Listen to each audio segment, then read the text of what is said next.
Tony Vidmar, who survived a late fitness check. In midfield, Neil McCann and Jorg Albertz, they were both doubts for this game too. They've both made it through. And completing midfield, Giovanni van Bronckhorst and Old Firm debutant Claudio Reyna, the American skipper. Not an evening I'm sure that he'll forget in a hurry. Up front, Gabriel Amato, who many Rangers supporters have tipped as the man who could turn it on tonight. And the club's top scorer, Rod Wallace, the only man in a light blue jersey not to have missed a league game this season. But Jim, as we said, the big news tonight, no Andrei Kanchelskis for Rangers. Back to you. Thanks, Martin. We'll talk about him in just a moment. Charlie, you said Celtic were in difficulties tonight. Well, they are in terms of personnel, but on the plus side of it, Stubbs plays and so does Paul Lambert. He's made it. Well, those two, the backbone is the central area for Celtic. Larsson will probably drop deeper with Harold Brattbakk coming in, so he'll be the influence in the creative side. But Lambert, you know, it's about, you know, dictating pace and the control of the game in midfield. I think he was taking injections this week to try and make it after a shoulder problem. So he's made it. So they can be happy with the backbone, but the problem will be the counter-attack, I think, for Celtic tonight. Rangers don't have to win. They don't have to force the game. Celtic have got to make the run in this game. Trevor, no Kanchelskis, how much of a loss is he for Rangers tonight? Well, you'd have to ask Dick Advocaat that. We don't know if it's an injury problem or whether Dick's decided to pick a team that's going to do a certain job. Certainly the midfield looks a lot more solid with not having the two wingers. Kanchelskis on the right, normally McCann on the left. No Kanchelskis, so Reyna's in, Albertz is back, Van Bronckhorst, you expect him, that threesome there in the middle, and McCann's still on that left-hand side. We'll see how it goes, but Kanchelskis been doing well of late, so it will be a miss in some shape. Charlie, for Celtic, how important is Alan Stubbs tonight? How influential will he be, do you think? Oh, well, he's vital, because the one thing that there's always, you know, influential characters in about Old Firm matches. The big man's got to be solid and concentrate non-stop. Amato is starting to find his feet again. He gave him a hard time in the last Old Firm game. There's no doubt about that. But the big man has got the beautiful quality of distribution from the back, like these passes, great diagonal balls, which can cause problems. I ain't convinced about Rangers' backlot still. I think people like Brattback's pace can give them problems. And of course the challenge between Viduka and Hendry will be interesting. But Stubbs is vital to Celtic. And if he plays well tonight, Celtic might just get something from this game. Stubbs wants to, Trevor, put on a big show tonight for Celtic because he has been unhappy. Yeah. Big talk about him going south. Yeah, lots of rumours about Stubbs. But it is right. It's a big plus for Celtic that he's playing. As Charlie says, his distribution of the ball is quite exceptional. He's had a great season up until his injury. He was unfortunate to get that injury, but he's back and crucial for Celtic. I think if he hadn't been there, I think Rangers would have had a real go at Celtic. But as I say, his distribution, linking up, giving the ball to Lambert, and Lambert taking it forward from there is important to Celtic. All right, Trevor. Well, rival managers Jozef Vengloš and Dick Advocaat were both new to the Old Firm atmosphere when they took on their respective posts last summer. They know all about it now, though. And here's what they had to say in the build-up to their most important head-to-head clash to date. You know, game is a very important game like we are going to play. It's always difficult, and with injured players it's more difficult. But I hope those who will play, they will play well. Our team has to bring in a better performance than we did there with the 5-1, and we know that. There will be a total different commitment than we brought in that day. So I don't think both teams, quality-wise, are a big difference between each other, so the best team will win. From our point of view, we are ready to play, to work hard, and I am sure ability of the players are really high, and they will produce really good performance. If you're a football player, if you work for Sky or as a manager, you're looking forward to that kind of games, and me too.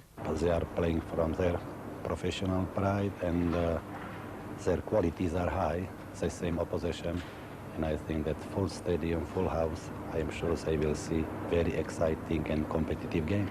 It is a football game. Hopefully we can do it on a football matter, and that's the most important thing. And hopefully for us, for me as a manager for Rangers, that we are the better side in the day. We are not going to speak about the defeat before the game, and you know that you play those games, and each derby is unpredictable, and a sportive form of the day, it will be most important one. There's only one thing: we have to get a result, and we will go out with a good spirit. You can expect that, but you can expect that from Celtic as well. Hopefully it will be an exciting game. The thoughts of the two managers, well, the atmosphere, as you can expect, building good style at Celtic Park. Celtic have had some great moments against Rangers this season. And Rangers have yet to win in this fixture. When we come back, we'll look at key moments between the two.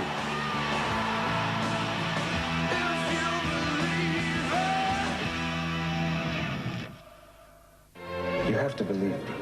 I did not do what they said I did. I got set up from the word go. We got a fugitive.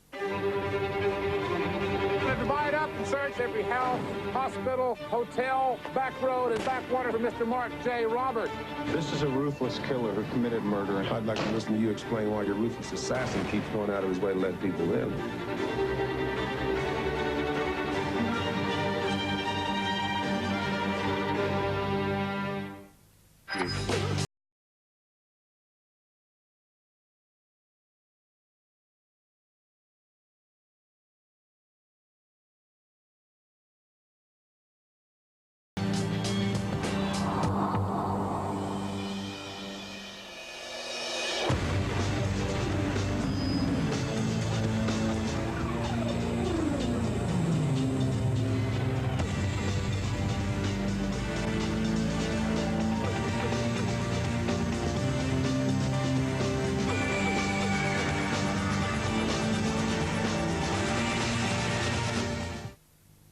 A revolution in strength and shine. Fructus from Laboratoire Garnier. The first fortifying shampoo with active fruit concentrate. Garnier Fructus. It's proven the concentrate of vitamins and deep-acting fruit acids makes hair up to twice as strong. See the shine. Feel the strength. Or your money back. Fructus. Formulated and controlled by Laboratoire Garnier. There's something amazing going on at Boots Opticians. A quite unbelievable half-price frame sale. A sale that all Boots brand frames want to be in. A sale so good, even some designer frames want to be part of it.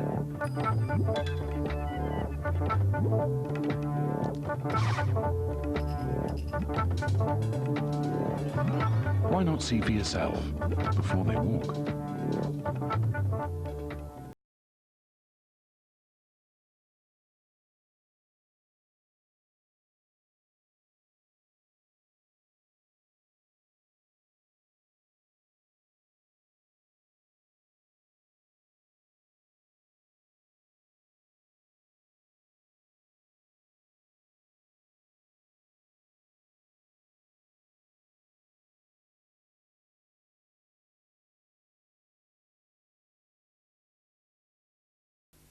DIY. Why do we do it? The answer's simple. We want a great-looking home without spending a fortune. So, we need somewhere that, A, gives us a bit of inspiration, and B, sells everything we need. That'll be these guys. Focus and Do It All have got together, which means you get loads of choice, and best of all, great prices. Which is just as well, because we already planned the next room. Focus, Do It All. Together, great choice, great value.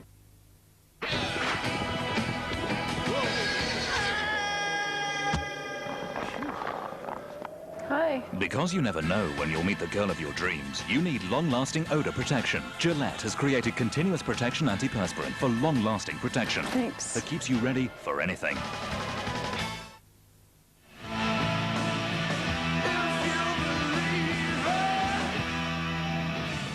Live cricket coming up for you next week with 3 World Cup warm-up games. On Friday, England take on Kent.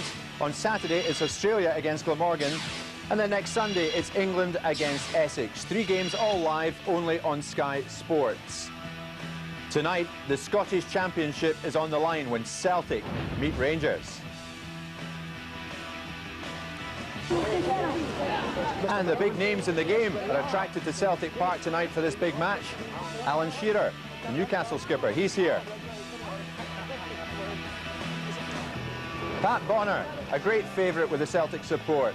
Aston Villa boss John Gregory arriving tonight. It's a real who's who. There's Shay Given, the Newcastle goalkeeper, ex-Celtic of course. And Big Pierre Van Hooijdonk back in town, wearing Celtic colours if you please.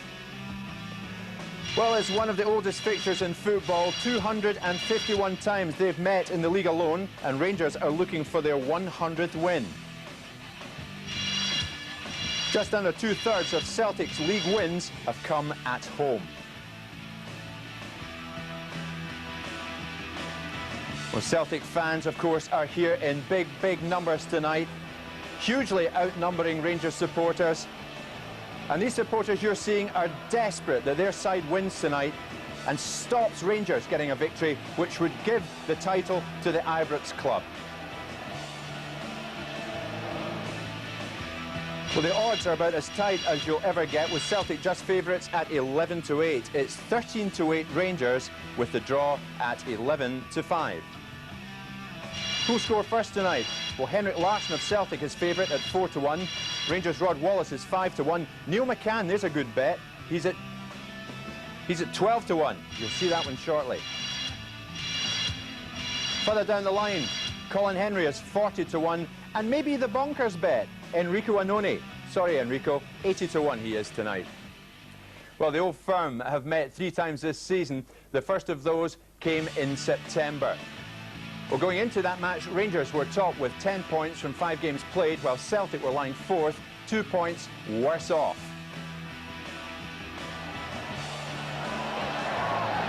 Larsson knocked it down, and Porrini!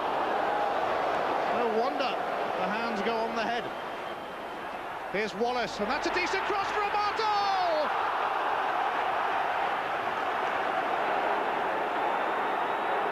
Larsson is over the far side, and that's who he's looking for. Larsson! Oh, it's up the bar, pushed onto it by Charbonnier.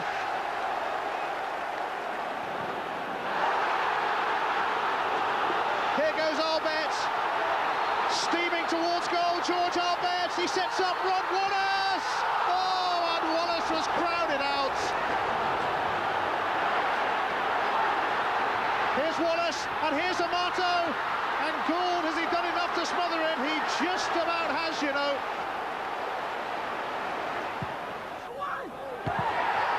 And Miller was in there.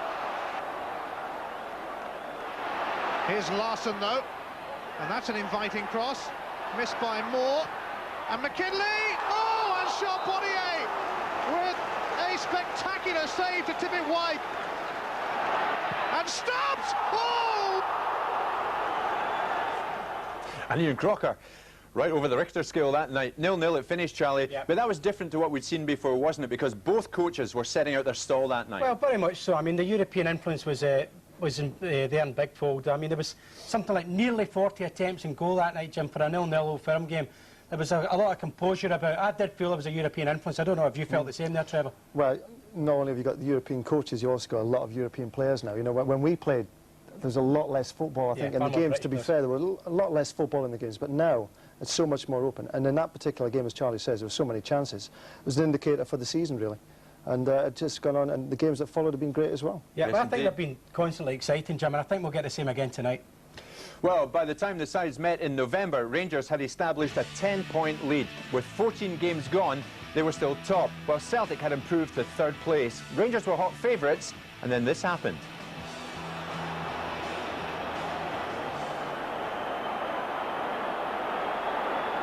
It's a good one by Simon Donnelly. In for Hendrik Larsson, and Mahé!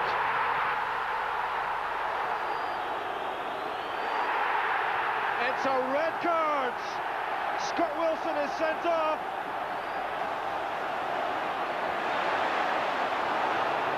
Tom Boyd is onside. Number 2 for Mahé.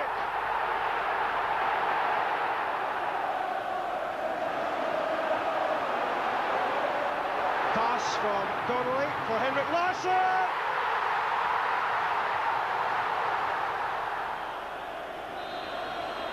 George Albertz stepping up, and Van Bronckhorst! A superb strike from Giovanni Van Bronckhorst.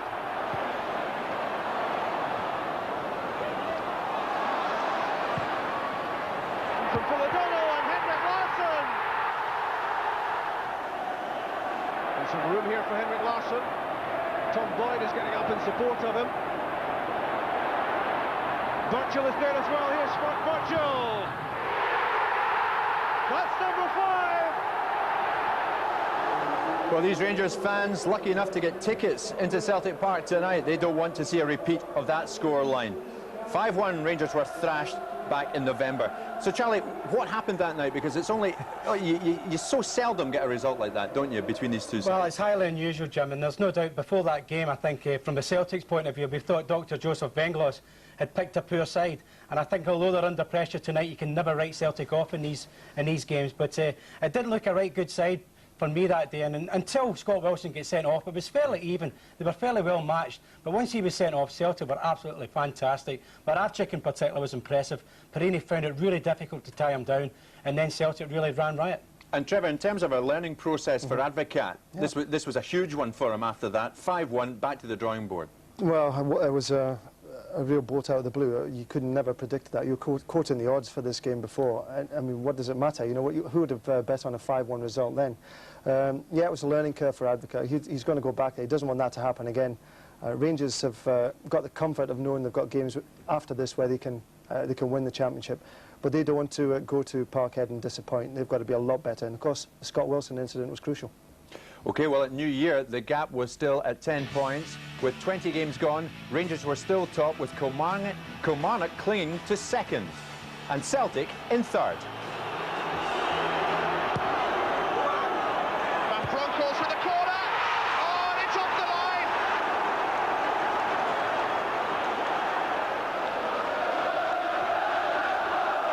Celtic's free kick away by Amoruso. Oh, and it's a goal! Celtic have taken the lead through Stubbs. Here's McCann looking to pick out Amato. What an excellent equaliser! His first league goal for Rangers. What a match to score it in. That's a penalty kick for me. No doubt about it. But he decided otherwise.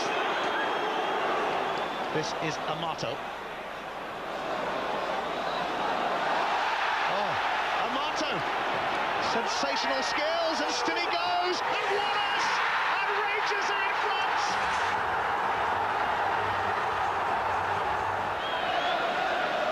Back it goes to Boyd.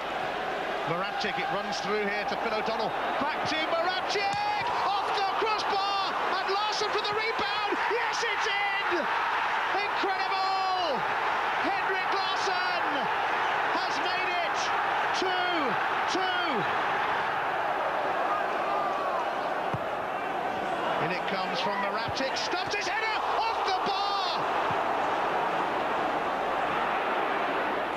2-2 that one finished. Charlie, how significant then is it that Rangers still are looking for their first league win over Celtic? Well, it won't matter to them, Jim, if they win the championship tonight or they win it next week. They can afford to lose tonight. I don't think they want to. I think they want to make history, and they'll all want to be part of this legends and that's all going about at the moment. But there's a lot to prove within their own camp, whether they're strong enough mentally. I mean, Celtic have had the upper hand throughout this season, and I think actually looked a better team for the majority of the season. But in saying that, it's all about winning championships. Tonight, they had the opportunity. Trevor, when you were with Rangers, did you ever go through a season when you didn't beat Celtic home or away? Probably. I can't remember offhand, but it's all in all, it's such a big event for both sets of teams for different reasons. Obviously, Rangers are very much favourites to win the championship, but the fact that Rangers can go to Parkhead and win it, it just adds so much more spice to this one. Spice is right. So the scene is set. Rangers could win the title tonight. Celtic, on their own patch, of course, are desperate to stop them doing just that. Celtic against Rangers is live after this.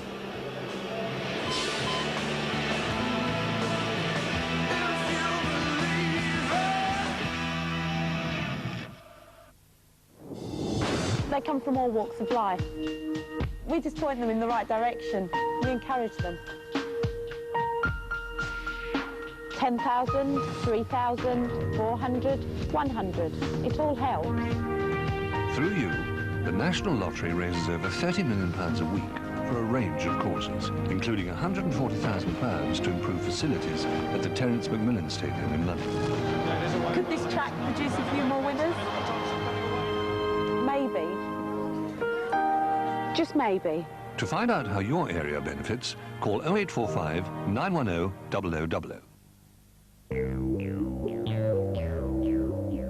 For safer overtaking, the new Honda Accord has one of the most powerful engines in its class.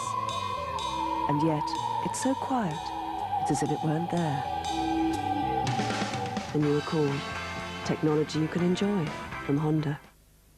New Homebase Value Basics, essential products at unbeatable prices. Guaranteed. Now you've got no excuses, Neil. With Value Basics, you're better off at Homebase than ever before.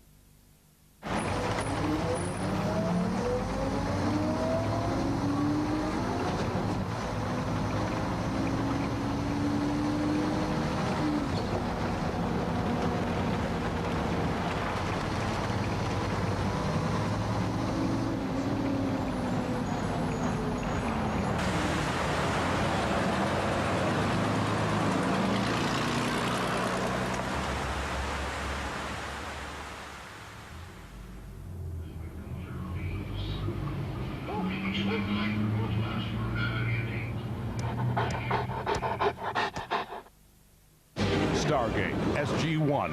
The journey continues where the sci-fi blockbuster movie left off. The next mission, own it on video now.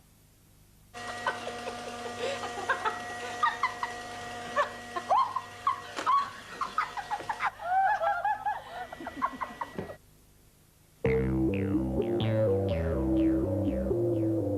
new Honda Accord gives you better protection inside. And yet, with lower emissions, it also helps protect everyone outside. The new Accord. Technology you can enjoy from Honda. There is some rough, tough times ahead of us. The Super League is in full charge. Front runners, the Castleford Tigers, the Bradford Bulls come head-to-head at Weldon Road for a bank holiday showdown. Sensational! Then Salford, yet to win a game, face Wigan, who after their last 2 consecutive losses are out to get back on track. Oh, here we go! The Super League continues bank holiday Monday from midday, live on Sky Sports 1.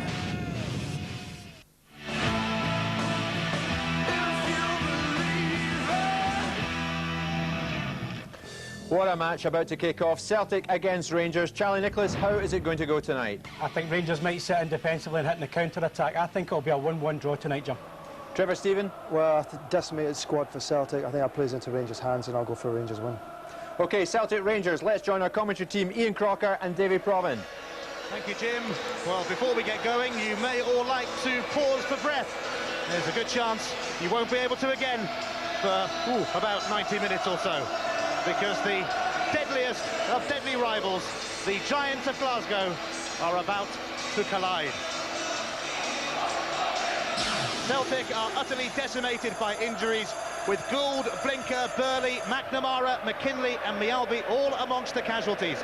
If this game had been played yesterday, Paul Lambert wouldn't have made it either, but they've patched him up and he takes the captain's armband with Tom Boyd suspended. Stubbs, Mahé and Brattbakk all return to the starting lineup, and Scott Marshall, on loan from Southampton, is thrown in at the deep end for his Celtic debut. Tommy Johnson, out injured for a year, makes the bench. Well, they don't come any bigger in, and what a night it's going to be for Scott Marshall. I thought that Jozef Vengloš would have played Riseth in that back three and bring Simon Donnelly in, but Marshall comes in and he'll play in a back three in which I think Rico Annoni will pick up Gabriel Amato. I think Annoni has the physical stature to do that job.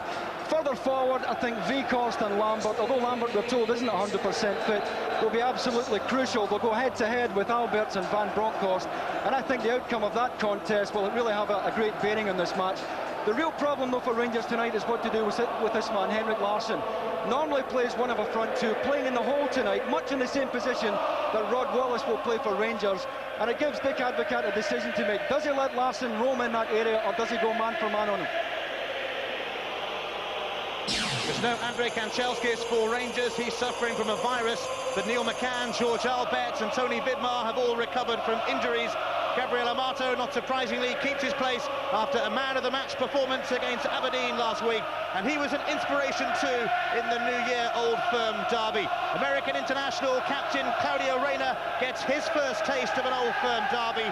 He's been itching for this day, but then haven't we all?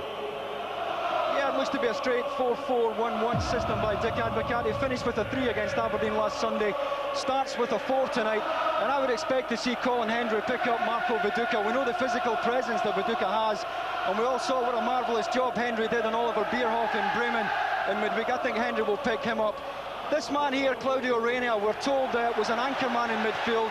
I think he may start right, but it wouldn't surprise me if he takes the full shift in here, plays in front of his back four and picks up Henrik Larsson. Neil McCann wide left will be the out ball for Rangers tonight, and I think as much as possible they'll try to get him tramping on to be the reset. You are about to witness something rather special. The Old Firm derby. Wonderful to watch. This showdown will be watched indeed by millions of people in almost 120 countries around the globe. Such is the magnitude of this match. It's one of the biggest fixtures in world football. It's always a momentous occasion when these two meet, but today, of course, there's a tantalising twist in the tale. Victory for Rangers would clinch the championship, and on the ground of their fierce rivals. The Celtic fans, Rangers reclaiming the title would be bad enough, but to do it here, we're talking worst nightmares. But how the blue side of Glasgow would relish the moment if it does happen. It could be a derby day that will be talked about forever. A day that may deserve its own chapter in the enticing, intriguing, amazing story of Old Firm rivalry. Just soak up a little of the awesome atmosphere.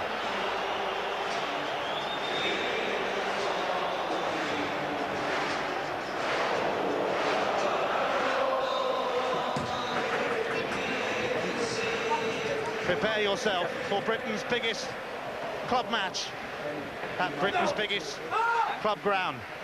The lucky 60,000 inside Celtic Park at their loudest and proudest. Listen to the noise, feel the tension, and experience the passion of Old Firm Derby Day. It's Celtic against Rangers.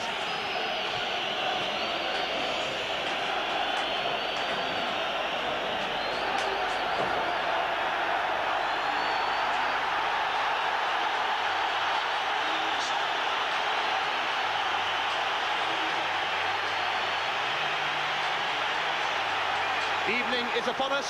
Temperatures are falling elsewhere, but not in the east end of Glasgow.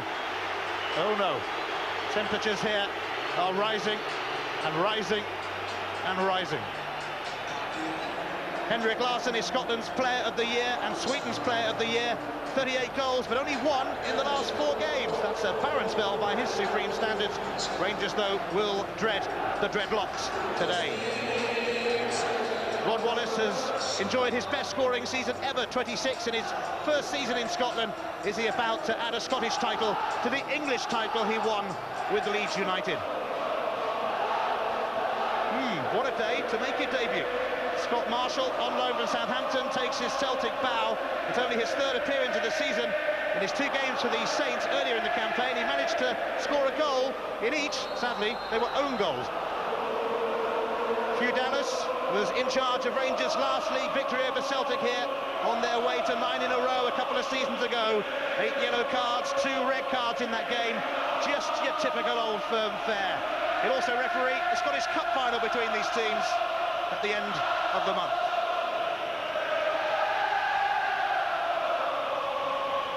Celtic aiming to go through a season without losing to Rangers for the first time in 11 years. All very good in the pride stakes, but in the prize stakes, Rangers are very much in the driving seat as they target a tremendous treble.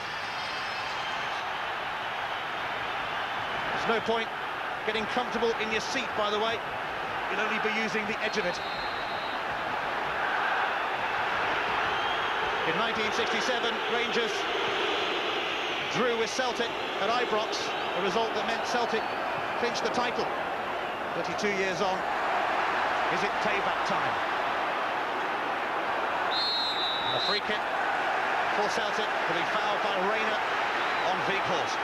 Yeah, there'll be a few fiercely contested tussles early on, and I think it's important that Hugh, the best referee we have in this country, stamps his authority, and I think that's an indication that he's likely to do that.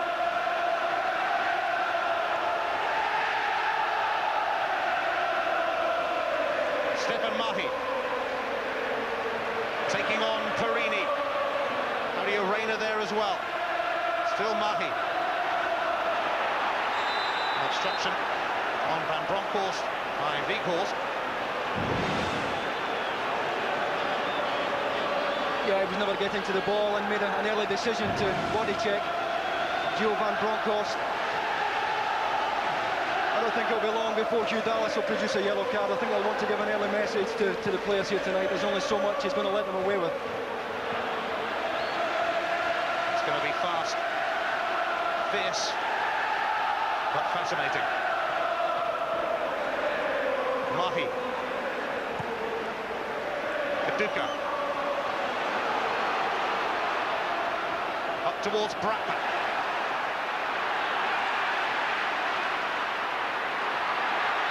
Vidmar was impeded by Viduka. Yeah, certainly was impeded there. You see the physical strength of Marco Viduka here. And clearly using the arm to fend off Tony Vidmar. Neil McCann has actually started this game playing through the middle, much the same role that he played for Scotland against the Czech Republic on this very ground just a couple of weeks ago. Viduka and Vidmar opponents today, but teammates at international level with Australia. Albertz making excellent progress. Here's McCann, and he's tried to pick out Wallace. Oh, and it cannoned off Annoni. And back into the hands of Kerr. Yeah, Stefan Mahé does superbly well here. Neil McCann skins Rico Annoni here. Takes him on the outside. And look at Mahé, the outstretched leg. Rod Wallace had a tap in otherwise. Not surprisingly. Whilst we were watching that replay, the ball quickly went from one end to the other. And now Sergio Porrini has conceded a Celtic corner. It's a bit like that in the Old Firm games.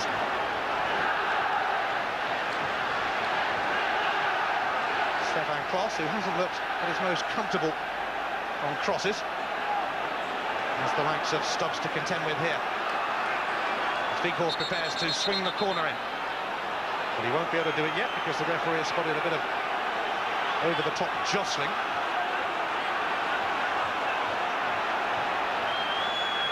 I think they're stuck together, those two.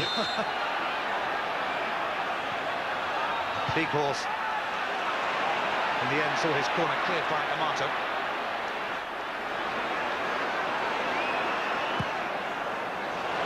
Wieghorst with a real high-hanging cross. Klos managed to punch it clear. And a free kick now going to Rangers. Lambert penalised. Yeah, well, we're all surprised that Paul Lambert was going to play in this game in the first place here. Really not 100% fit, and he catches Rod Wallace just as he's going down there. It's a trailing leg.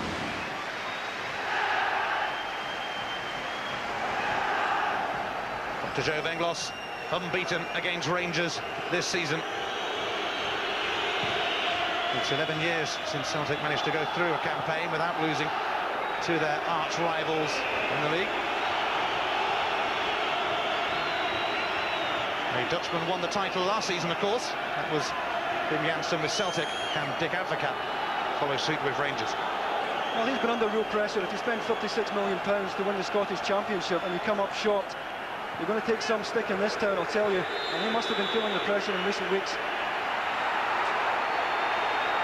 He's a real no-nonsense character, and he's watching a real no-nonsense contest. And Bronckhorst to take this Rangers free kick. Hendry yet to score for Rangers. This would be a heck of a time. In from Van Bronckhorst, but that will drift away. Disappointingly from a Rangers point of view, but delightfully from a Celtic point of view. Yeah, it was a chance to put Stuart Kerr under pressure, and he still really has to get his first touch in the game. And it was just played in too deep there by Giovanni Van Bronckhorst. It's a chance for Stuart Kerr to get his gloves on the ball for the first time. Stuart Kerr called upon for the last 3 games because of an injury to Jonathan Gould.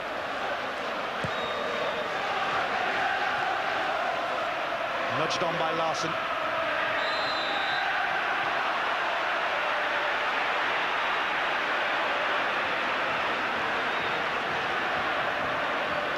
Reyna. Amato, who scored one and set up the other for Rangers in the New Year Old Firm game. Wallace. Stubbs goes with him.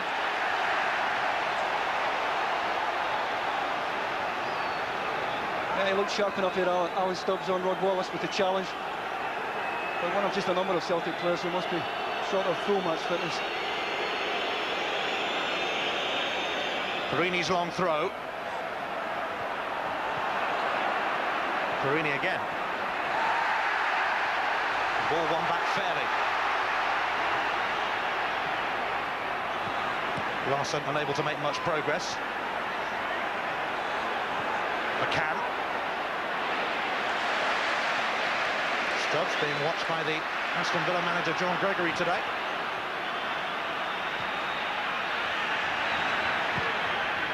Celtic rejected a Villa bid earlier in the season. Brattbakk now. Is he barged out of the way? He was by Amoruso, and it's a free kick to Celtic. Yeah, it's a rash challenge. It's needless as well. It was goal side here for Enzo Amoruso. This, in fact, was Riseth. An example there of just how the pace of Harold Brattbakk could trouble a Rangers defence playing with a flat four this evening.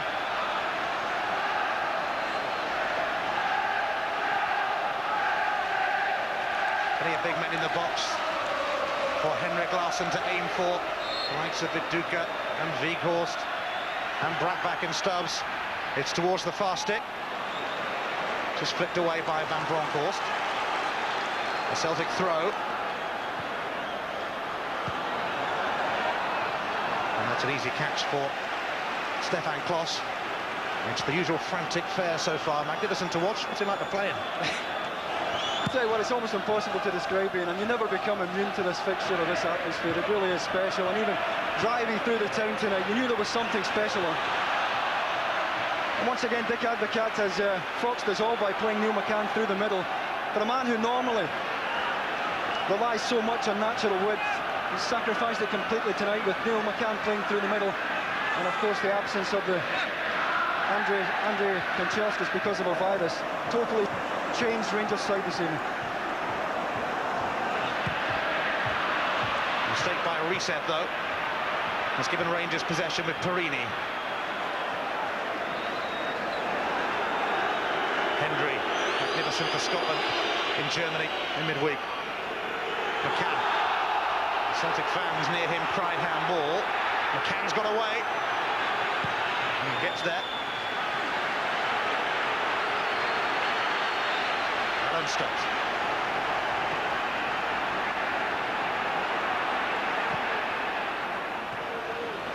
Interception from Hendry. Claudio Reyna, Captain America, skipper of the USA. Free kick to Rangers. Wieghorst that time doing the impeding. Yeah, he pulled him back, no question about that. Reyna away on the right-hand side here.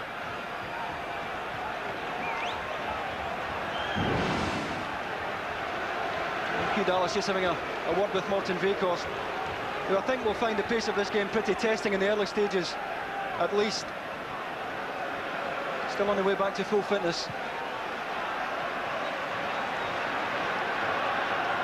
Rangers seeking their 100th league victory over Celtic today. If they get it, they are champions. McCann's header will drop behind for a goal kick.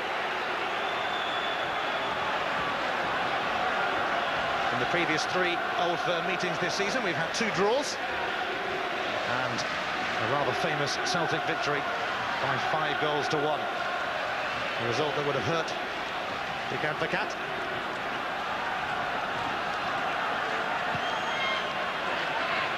Certainly hurt a few Rangers fans.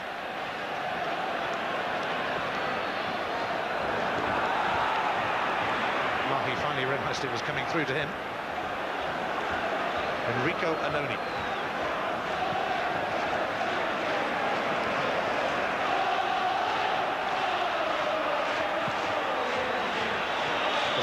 fabulous from the Italian, although Brattbak's trying to make the best of a bad job. Away by Amoruso. It's not a bad area to hit, though, when you have somebody with Brattbak's pace. It does get defenders turning that kind of ball.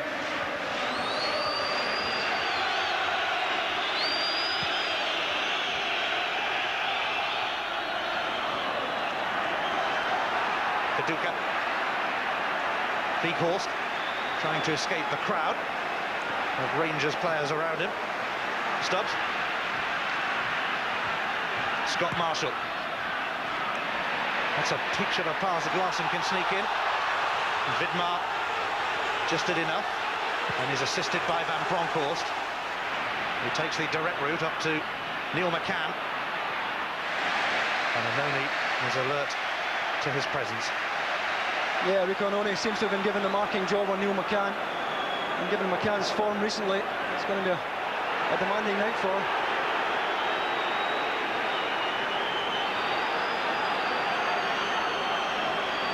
But he is very good at the man-marking job, and clearly he's done it many a time in Italy.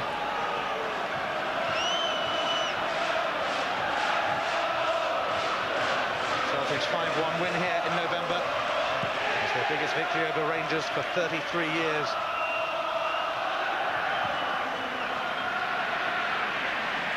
Tony Vidmar missed last week's game against Aberdeen with a leg injury.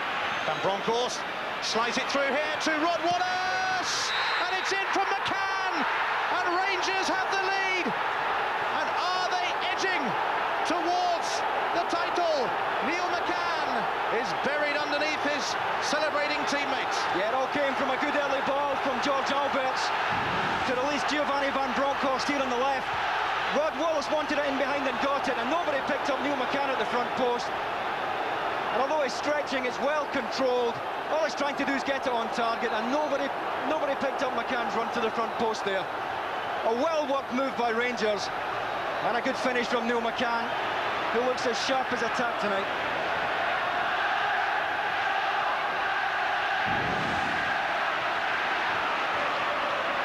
Rangers draw first blood.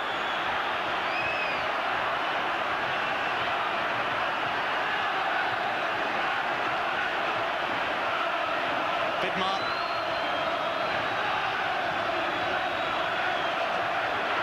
McCann and Marshall on the chase for this, and it's a free kick to Rangers. Marshall fended him off unfairly. Yeah, I mean, he tried to usher the ball out of play, and so often we see defenders getting the benefit of the doubt here. But it was a long way from the goal line when he tried to hold McCann off, and I think Hugh is right there.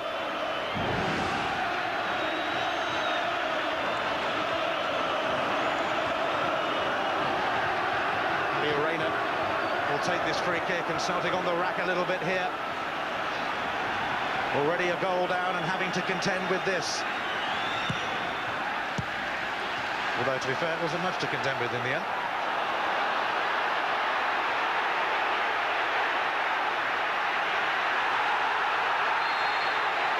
Another free kick going Rangers' way. Yeah, Brattbakk just getting a bit carried away in the early part of the match here. Wallace just fending him off, and the arm goes over the neck of Wallace. Wallace just using his body strength there to hold the Norwegian off. Riseth. How will Celtic, severely depleted Celtic, respond to that Neil McCann goal? Here he is again, McCann. Now Wallace. It's going to be another Rangers free kick, much to the frustration of Stefan Mahé and co. Yeah, Celtic just losing their discipline here, and this will be a yellow card for dissent. And I don't think it's for the challenge, I think it's for the mouthing afterwards. And he claimed that Wallace used his right elbow, and he appeared to there, but the reaction of Mahé was unacceptable. And you just don't get away with this dissent when Hugh is in charge. The right elbow does go up, and he does have a point, but what's his reaction after that? I think he talked himself into a yellow card there. Well, he got sent off in one of the Old Firm games last season.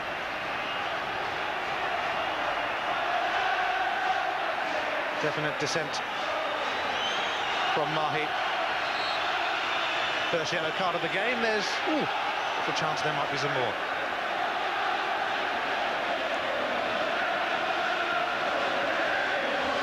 Lambert is now getting spoken to as well. He was also leading the Celtic protests in a rather fierce manner.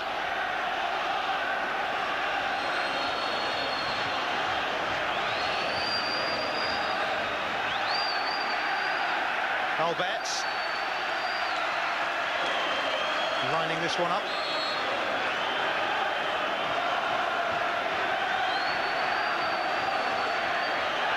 Kerr knows what is coming. In fact, he doesn't, because Albertz fooled everyone, including perhaps his own teammates, and I'm sure that worked on the training ground in midweek. Well, you wouldn't be surprised to see George Albertz trying his luck from that distance. He's trying to knock it into Amato's feet, but Scott Marshall did a good job in picking him up.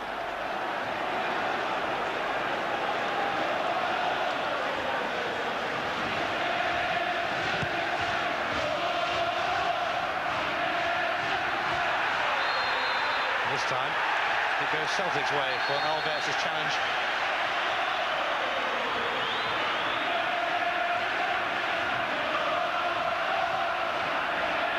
Stubbs. Viduka chasing this, but Amoruso favourite to get there first. Hands onto it grimly. Good recovering challenge from Viduka. Yeah, Amoruso just wanted too long on the ball here. That was a good sliding tackle by Viduka. That's going to be a fair old contest between that pair tonight. Amoruso made his Rangers debut against Celtic in last season's Scottish Cup semi.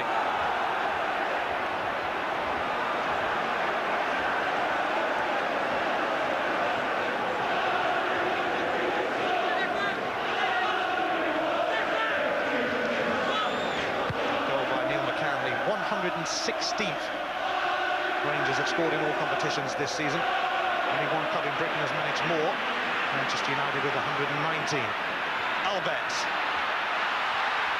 Slipping it through here to Tony Vidmar. Celtic stretched again. Vidmar. Oh, it's eluded everyone.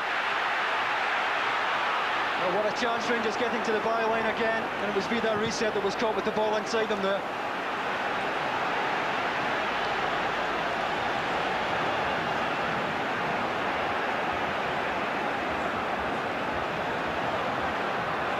Viduka.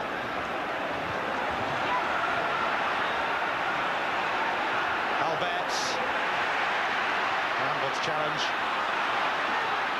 Viduka. There's a bit of space for Riseth. Can he exploit it?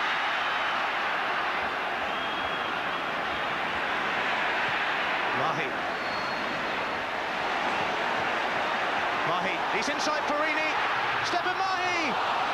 And Klos just got his fingertips of that. It looked for a moment like it might sneak through. Yeah, he did well to work the space. He just wrong foots Porrini here, but he's coming onto his weaker right side. And it's not, in all honesty, an effort that was going to beat Stefan Klos. Here's Mr. Versatile, Vidar Riseth. Played in every position bar keeper in his career. Wouldn't be surprised if that happened one day. Larsson. Brattbakk, the only man in the middle at the moment.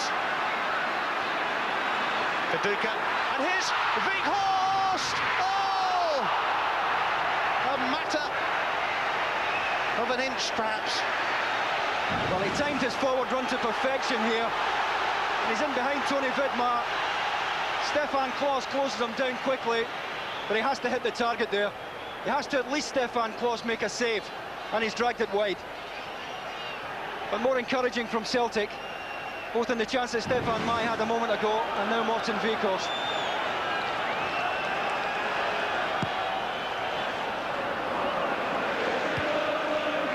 Mahé's header.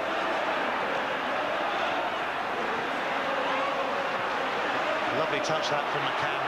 It's released. Wallace. Amato and McCann in the middle. Here's McCann again. Goal kick, Annoni just doing enough to put him off.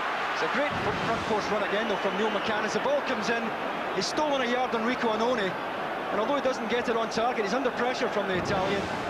It's another terrific run by Neil McCann. Well, the goal Rod Wallace wasn't picked up first of all, and more importantly, nobody near Neil McCann as he tapped it into the net. And that will be the annoying thing for Jozef Vengloš, that nobody was tight on him. He was never put under pressure.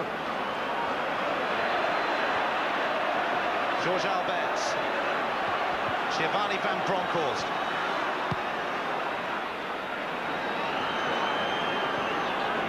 That McCann goal, only the 8th Celtic have conceded at home in the league this season.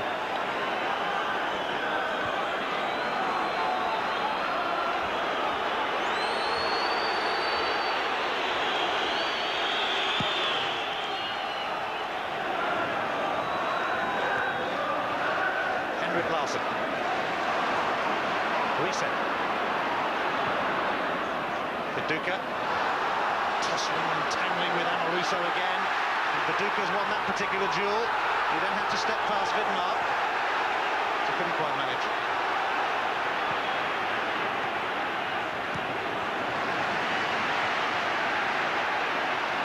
It's 100 miles per hour.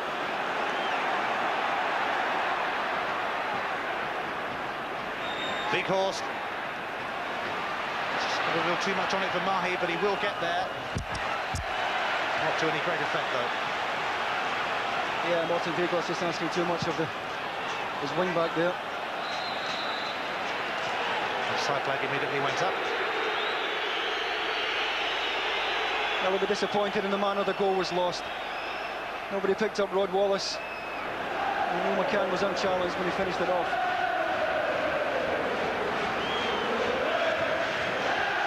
Stubbs' free kick, powerfully met by Amoruso.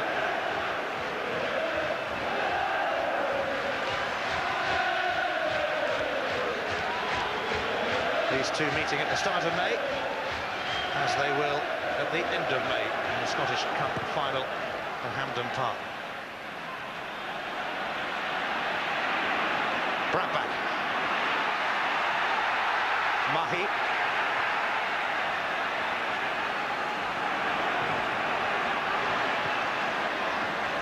Viduka.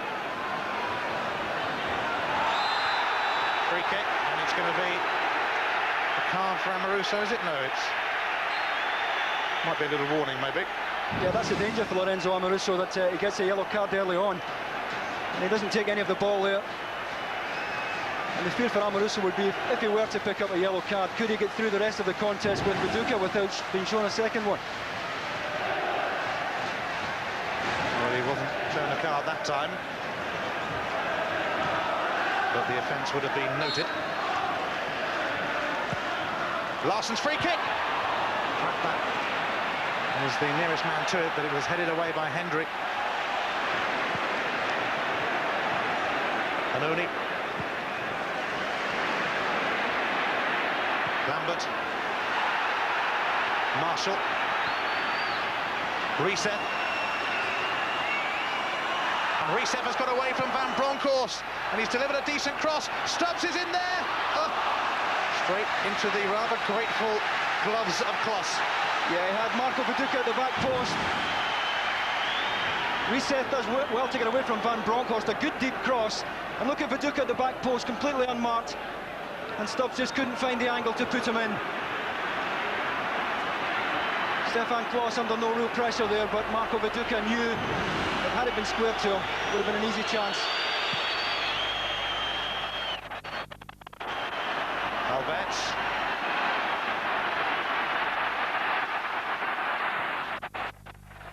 Marshall. His brother Gordon plays in goal for Kilmarnock, of course. Riseth. Viduka. And Amoruso sent it out for the throw. Yeah, he did very well, not for the first time in the game either. And he's the wrong side of Viduka initially, but he manages to get goal side eventually and does enough.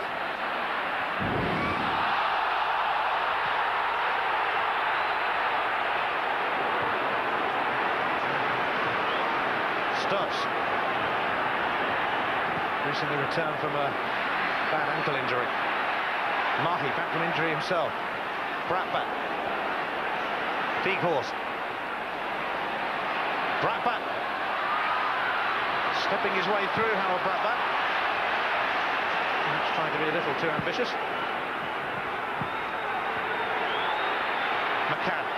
such a live wire.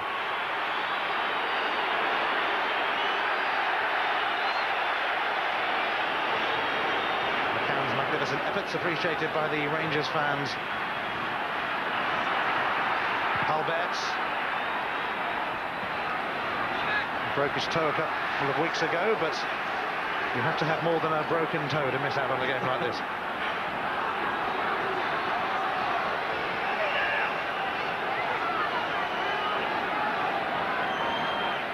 Never a quiet moment on the touchline when Advocaat is around.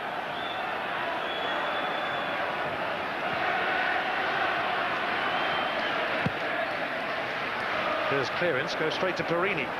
Reyna. Now Riseth. Celtic fans trying to urge their team on. Larsson. Viduka putting himself about.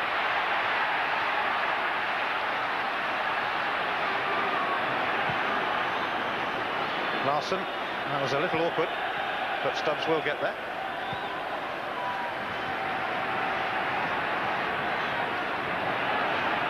Wieghorst. Now Mahé. Viduka is shaken off. Amoruso. Lovely touch to Mahé.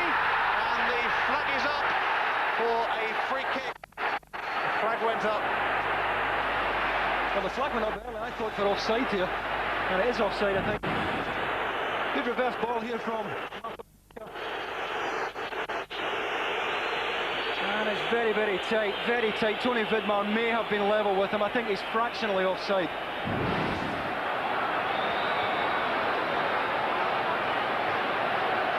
You really can't take your eyes off this one for a second.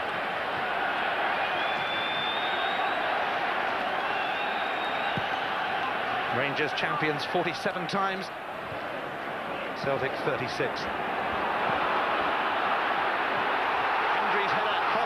Come out, and he does.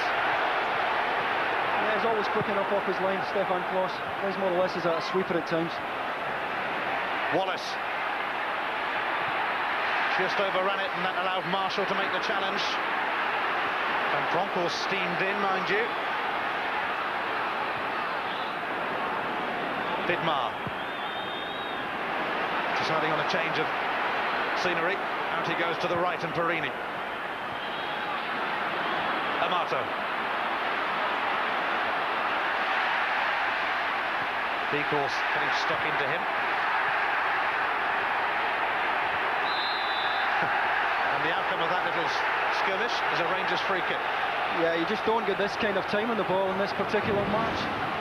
Gabriel Amato was dwelling on it. It's caught late there by Rico Annoni, but I think at times he is wanting too much time on the ball.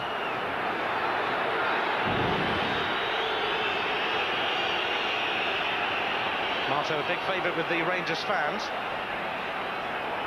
Not a big favourite with the manager, though. He's been a bit part player, really, this season. Reyna. He gets his cross in. It's Vidmar rising. Pulled away by Stefan Mahé. Larsson. Riseth.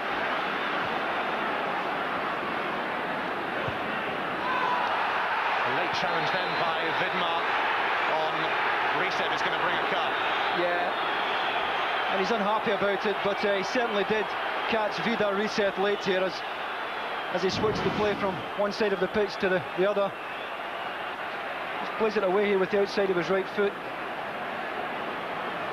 And he's taken late by Vidmar, the hand goes up.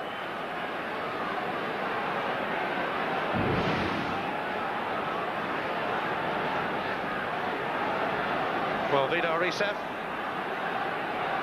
Well, Porrini is also down as the ball went over towards the touchline. He was challenged as well. Riseth now on his feet. Porrini about to follow suit.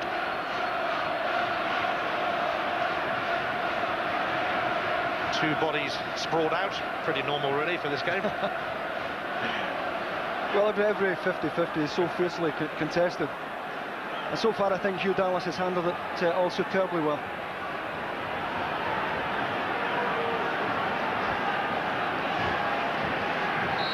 Violation of Tony Vidmar's yellow card, joining Stefan Mahé in Hugh Dallas's notebook of naughty names. Here is Mahé. And a foul by McCann. Stefan Mahé has to calm down here. And more often than not, it's his mouth that gets him into bother. He's off. It's Mahé, I think, for his retaliation then and his dissent. Just as you were saying, Davey, that he should learn to keep his mouth shut. He's gone back to have a pop at Hugh Dallas, and his teammates have got to get Stefan Mahé away because he's losing it here big time. Yeah, he's losing it. He's also losing it for his teammates as well, because he's left Celtic with a real uphill struggle now. McCann booked for the initial challenge, and Mahé was entitled to be unhappy with it, but his reaction was completely unacceptable, and Celtic had to get him out of there. Stefan Mahé is sent off in an Old Firm match for the second season running. 2 yellow cards, both for dissent, and that is simply foolish. Well, this isn't a young boy we're talking about here. This is a seasoned professional. And he knows the implications of being sent off. And it was a late tackle from Neil McCann here. Mahé had won the ball. He just tries to check back here, Mahé. And he's caught late, fair enough. But you have to get on with it. And it's something he says to Hugh Dallas here. And he's telling Hugh Dallas he has to boot Neil McCann. And I have to say, on reflection and looking at that, it is harsh. But he should know on a yellow card, he's treading thin ice, he has to keep his mouth shut. And he's chanced his arm with Hugh Dallas, and he's picked the wrong referee. Well, everybody is so fired up for an occasion like this. But Stefan Mahé was a little too fired up. And he is distraught as he leaves the field of play. He's in tears. I think you can see what it means to him. You have to draw the line, though, between wearing your heart on your sleeve and losing it. And he just lost it there completely. So Celtic are down to 10 men. Oh, it's Stefan Klos. And here's Riseth. The initial header from Stubbs, saved by the keeper, and then scrambled behind. Oh, it's the chance for Riseth, though. That was the real chance. Klos did well to get across the Stubbs header. Golden chance for Riseth as it breaks to him, though. Klos under pressure, and he snatched at it and took his eye off it.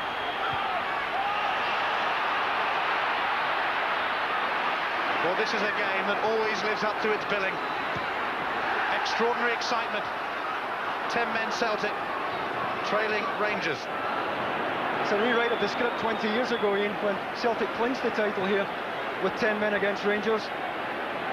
I wouldn't bet at the moment on history rewriting itself. You played in that game, in that 4-2 win. Did you have a good game? Of course I did. Very silly. Neil McCann picked up a yellow card as a result of his challenge on Mahé, who also got a yellow card, but it was his second of the game, and that, as we all know, equals red.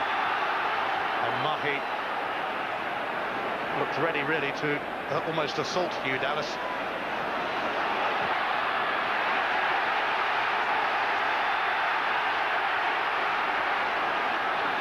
Quiet evening for Hugh, then? I think it's a harsh sending off, but I think Stefan Mahé should have known better to get involved in the first place.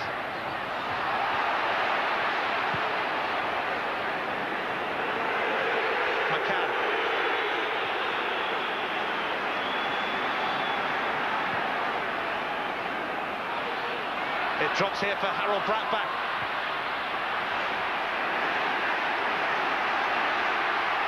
Larsson cut out by Amoruso.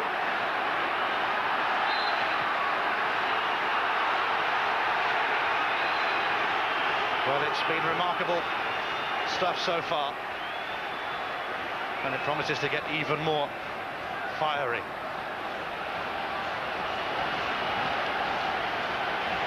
Celtic, a goal down and a man down. So far they haven't pulled either of the front two off the front to step back. I thought they would have pulled Viduka back. and lift Brattbakk up, or vice versa, but so far the two of them are still pushing on to Lorenzo Amoruso and Colin Hendry.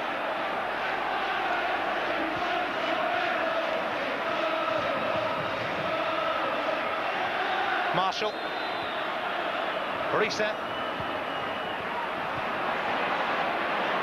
It's back to Scott Marshall. Riseth flicked it on. And Viduka thought he was getting a little shot then from Amoruso. Hugh didn't think the same way. He's been so tight on him from the word go. And he's handled Viduka very well tonight, Amoruso. Bit of a battle of the heavyweights.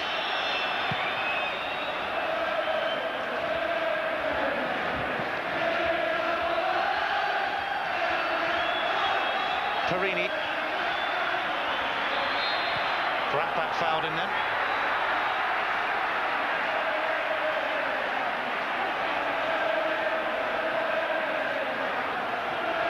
Inside the last 10 minutes of the first half. Can't believe it's gone that quickly, actually. Maybe I should be used to it by now. Vidmar.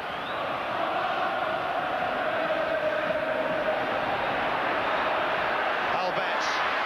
Amato takes it over. He was about to have a go. Albertz might be able to have a go. Good intervention from Riseth.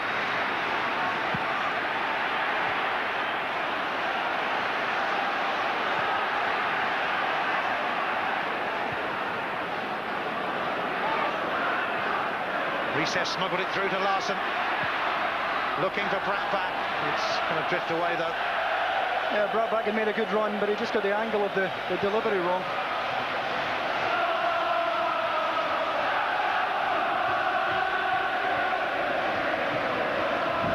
This was the moment that mattered. Wallace not picked up. McCann attacks the front post. And Annoni can't get to him. And he's stretching. There's still a bit of work to do as the ball comes across. This, in fact, was a sending off. And it's a late tackle, there's no question about that by McCann. But Stefan Mahé already on a yellow card. And the one referee you don't get away with this with is Hugh. Alan Stubbs. Riseth.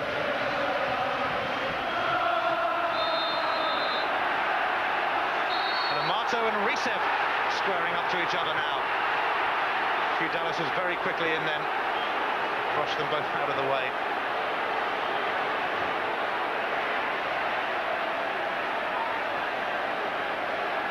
Stubbs will take the free kick.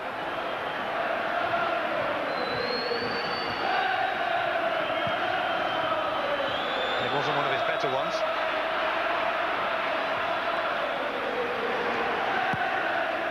Porrini. Up towards Claudio Reyna, but Annoni came across, made it his, couldn't keep it in though. I just wonder how much longer Celtic can play at this pace with only 10 men. And Rangers will sit in now and pace themselves, and they're always liable to hit Celtic on the break should Celtic continue to commit so many players forward.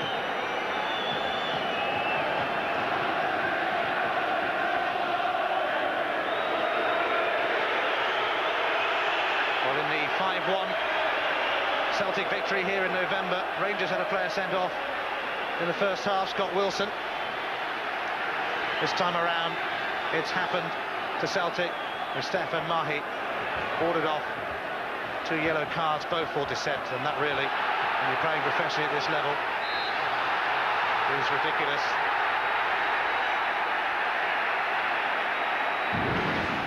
Yeah, Sergio Porrini was just away there from Morten Wieghorst, and late challenge from Wieghorst. It's either a free kick or a corner out there. It's going to be a free kick. No, it is a corner, I think. Rangers thought it might be a free kick. Hugh just telling Van Bronckhorst that we have to go back a couple of yards. Oh, it is a free kick after all. I'll take it all back. Oh no, we've got a supporter on the pitch here. Oh dear. The stewards are quickly on. And this really is what was feared a little, but with this game being shown around the globe, just what we didn't need. It's quickly been dealt with, to be fair.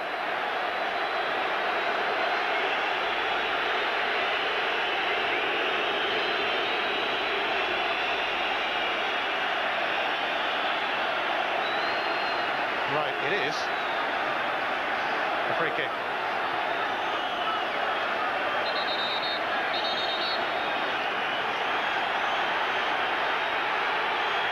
It's going to be taken eventually, I promise you. Oh, Hugh Dallas has been hit here. Hugh Dallas has been hit by something.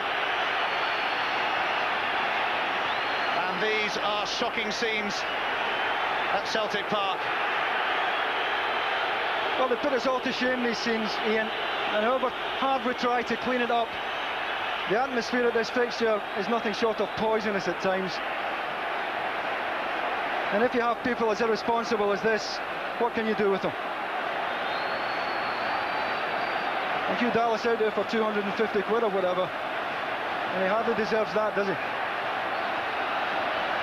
Not only that, he's done a very good job under difficult circumstances so far in this game.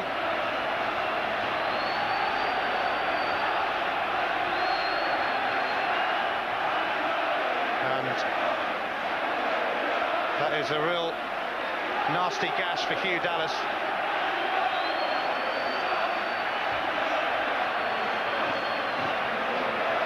He'll be patched up and he'll get on with it, I would imagine.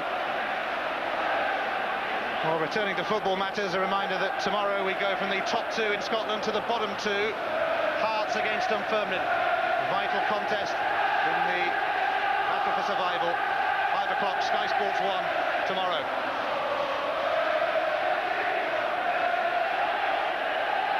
Well, words almost fail you after an incident like that.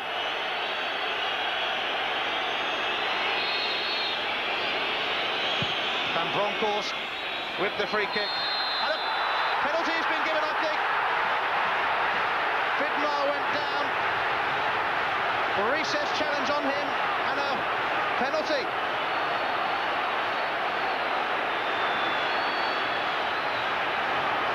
There's some confusion as to what is happening here. Yeah, it's whipped into the back post. You can see Riseth, his arms round Tony Vidmar there. I don't think he needed a lot of encouragement to go down, but the hands round the waist there. And he goes down. And you can't question Hugh Dallas's courage in giving the decision. Well, there's another fan come on now, and this is getting absolutely desperate. This is becoming a really sorry day for football. And perhaps in this day and age, the passions involved in this game run far, far too high. It's a penalty to Rangers, and that means George Albertz.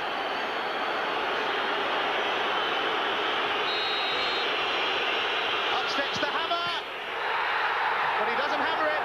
He's side-footed into the corner, and Rangers are closing in on the new Scottish Premier League trophy. Yeah, the perfect penalty there from George Albertz.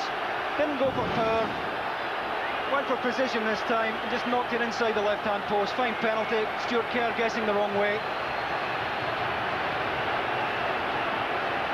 Good penalty from Albertz. And we'll have some more commotion, I'm afraid. Yes, I'm afraid whilst we're watching that, yet another fan has come onto the pitch at the end where Stuart Kerr's goal is. George Albertz with his 19th of the season, but the football, I'm afraid, is becoming incidental because fans are running on left, right and centre, being carted off by police and stewards. The referee, Hugh Dallas, hit by an object, perhaps a coin, and he needed to be patched up with blood pouring from a wound. What can you say, David? Well, it's not sport, is it? I just wonder what the foreigners out there are thinking of this. And they come over here and they enrich your game, and they must wonder if it's all worthwhile at times.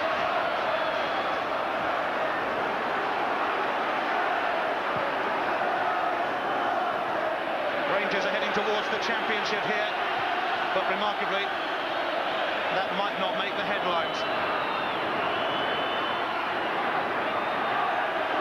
Perhaps sadly, more than remarkably.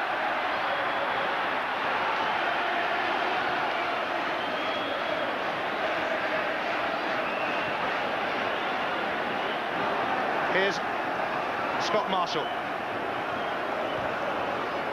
Riseth.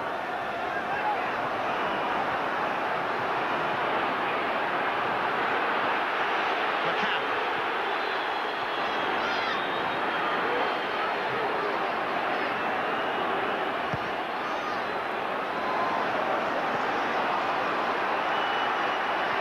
Riseth. And Brattbakk caught Amoruso then. Just thinking back to that decision from Hugh Dallas, what a decision to make after he'd been hit within seconds, awarding a penalty. Well, it might be seen as vindictive, but he's brave enough to point to the spot, and Riseth was clearly holding at the back post there, arms round Tony Vidmar. Brave decision, lesser men might not have made it. No question, the moment that mattered, though, the sending off of Stefan Mahé. That is when this game turned.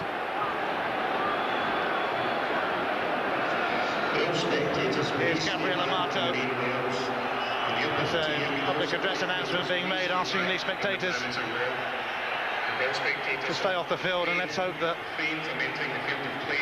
that situation has calmed down a bit and that we can return to the football.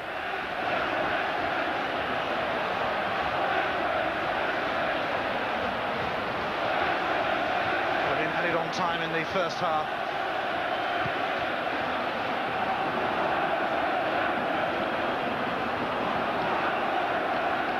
Stubbs.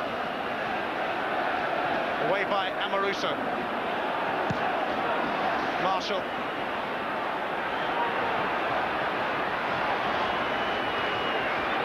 Wieghorst.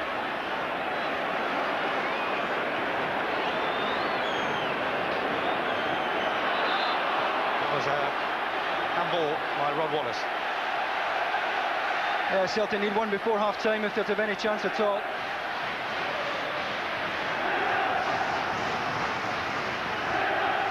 Larsson's free kick. Amoruso made contact with that, and it was nodded behind by Morten Wieghorst. Yeah, once again Amoruso was so tight on Viduka. We've seen Viduka bully defenders this season. He hasn't managed it with Amoruso so far tonight. Look how tight he is there. Good defending.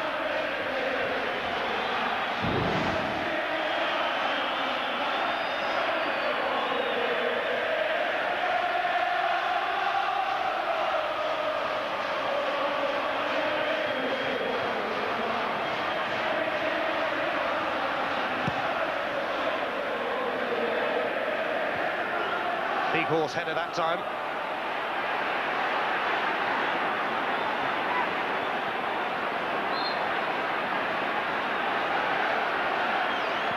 Larsson's quick free kick, looking for Brattbakk here, and Klos came, and Vidmar just did enough then to shield Brattbakk.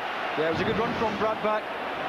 He stole in behind Amoruso there. Good delivery from Larsson, and Klos once again did well.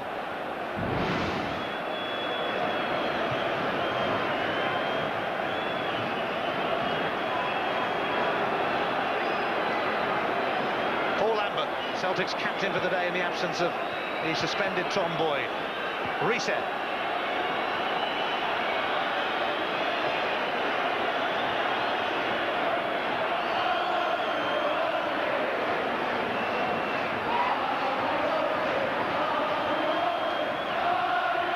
Here's Scott Marshall.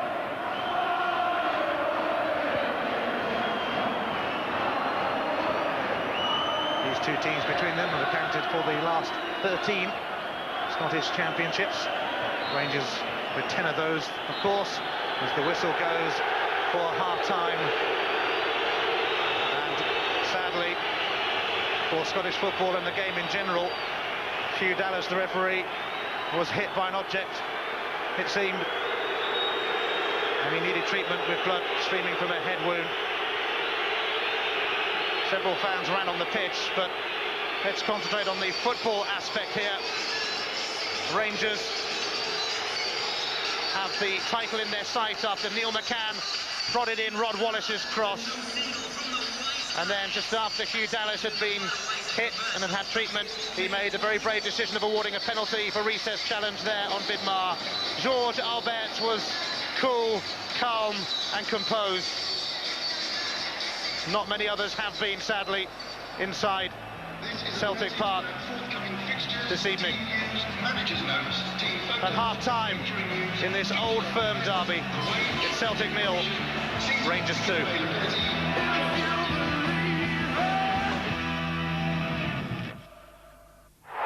A Manchester United player has to want the ball. He's a player with imagination, someone who sees the whole picture. Now, 4 years on, Ferguson's United are at their peak and aiming for the treble. He knows they've got what it takes in the race for the title.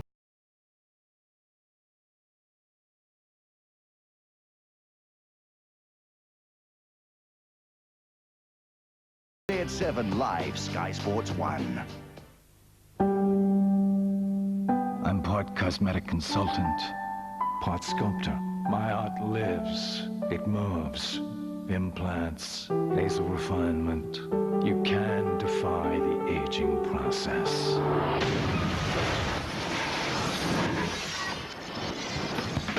What's more important, improving your looks or driving the safest car in its class? The new Renault McCann. Stay beautiful.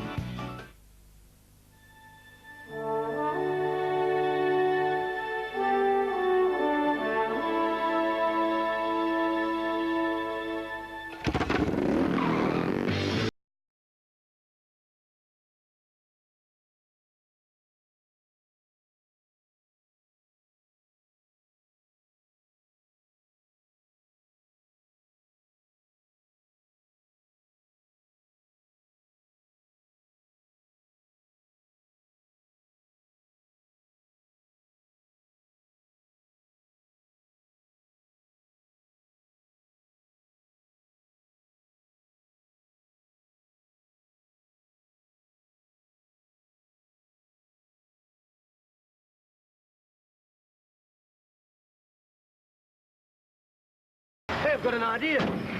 While you've got that open, we could lay our new gas main in it.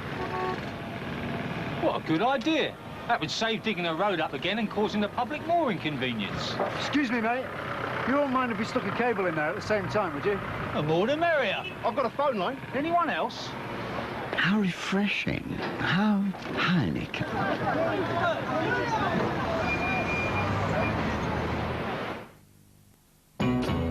Here, thank goodness I came. Norm's the name, sensible's the game. Oh, what a skimpy garment. It's just a pair of underpants upside down. This is you, polyester, double stitching and boiling the bag. Grey will never go out of fashion because it's never been in fashion. Listen to me, it's Norm. That's not a skirt, that's a belt. Wear orange and everyone will look at you. Oh. Twix, a break from the norm. Visit Homebase now and you'll find more money-saving offers than they've ever had before. More offers? Homebase have over 100 different power tools at up to 25% off. But these will keep him busy. All laminate flooring reduced by up to 25%. But see what I mean? Ooh. And all wood care products have up to 20% off. But Leslie, with offers like these, Neil, you'll be too busy for butts. With more savings than ever. Oh, you're better off at Homebase. What good is a van that's unreliable? No good at all, which is why this van isn't one of ours. That's what I call a van, mate.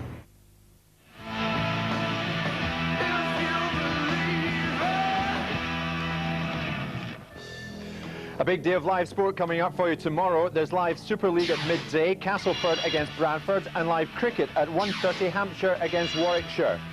There are 2 live games of football at 2 o'clock, the Women's FA Cup final between Arsenal and Southampton, and at 5, a big relegation battle in the Scottish Premier League as Hearts take on Dunfermline.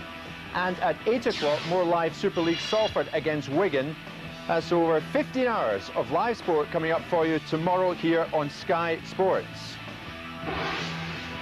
At Celtic Park, in a hectic and at times thoroughly ugly first half, it's Celtic 0, Rangers 2.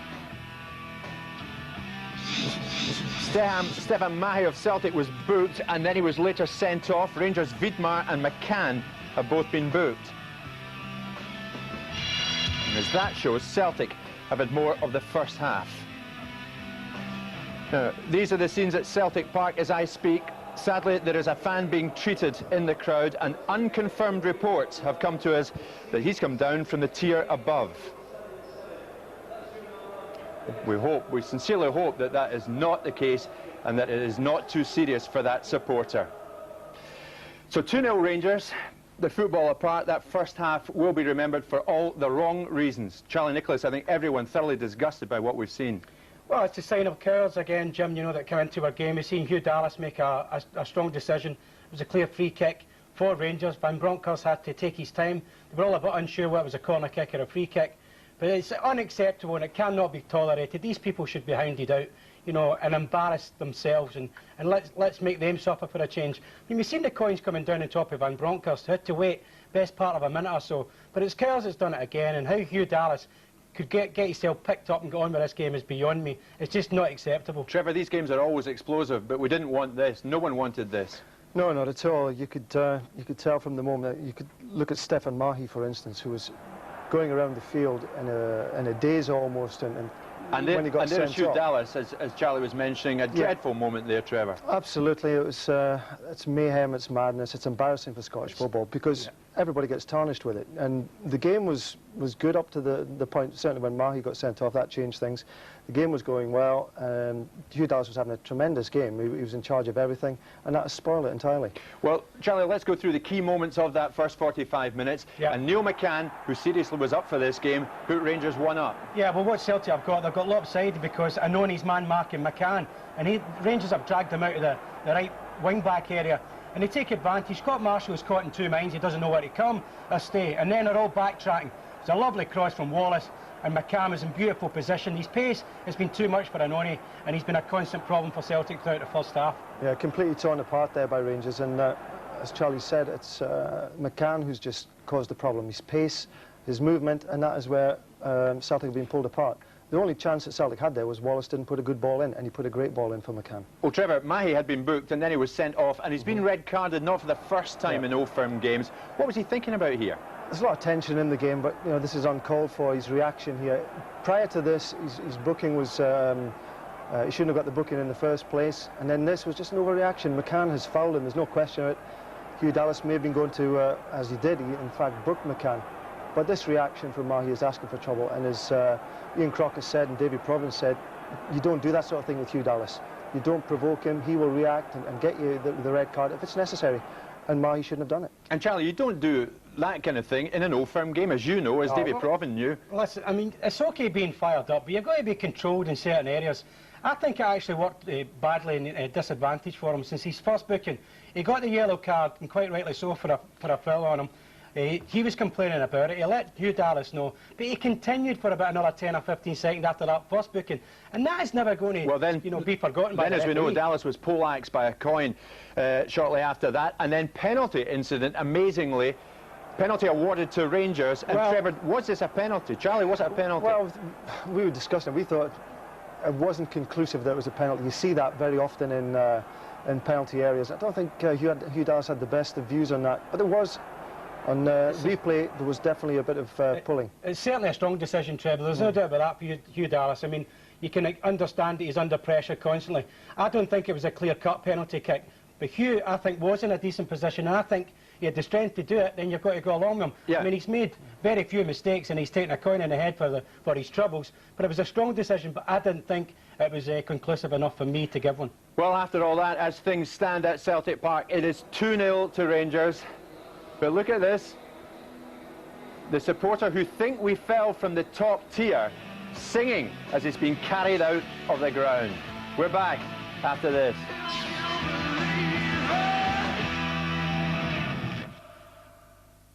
In the beginning there was the dinosaur, then there was man.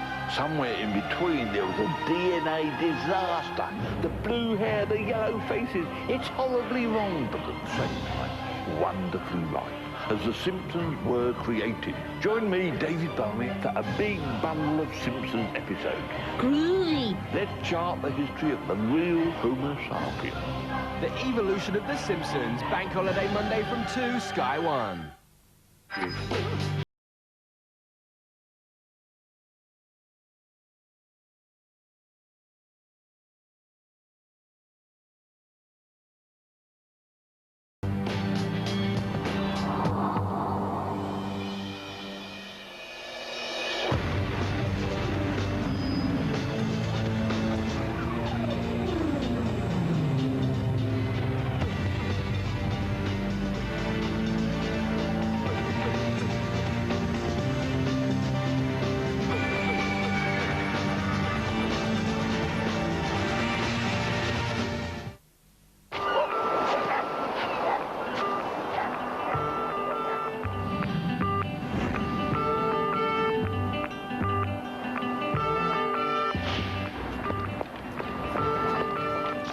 it be nice if you could take your time on your mobile?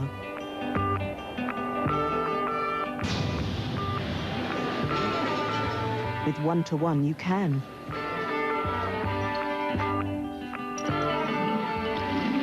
Because local and national calls are only 10p per minute daytime and 2p per minute evenings and weekends. One to anytime. Take your time, anytime.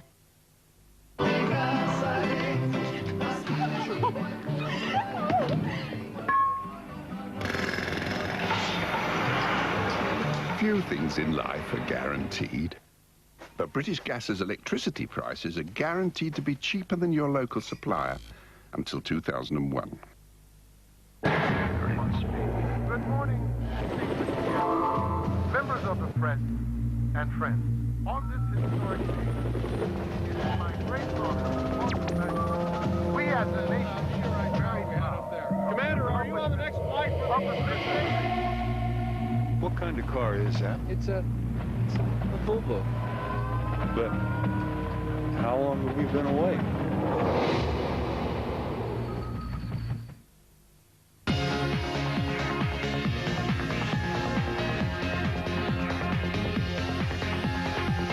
It's the second half, it's 2-0 Rangers. Let's rejoin Ian Crocker. Thank you, Jim. Well, Hugh Dallas will start the second half, and he's had 4 stitches in the head wound that resulted from being hit by a coin. It should have been a spectacular sporting event, but a mindless, moronic minority have had their say. For goodness sake, let's hope we can concentrate on the football in this second half.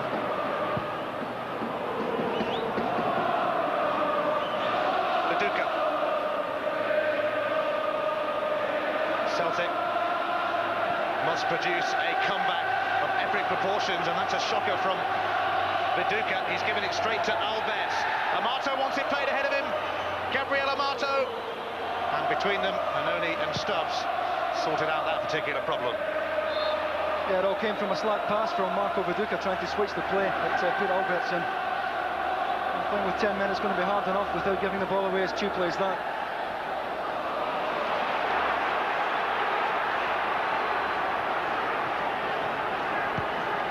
Mark Viduka.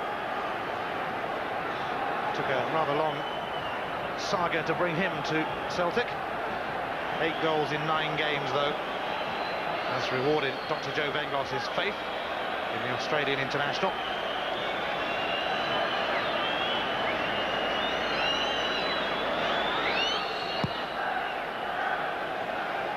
The general atmosphere has calmed down considerably.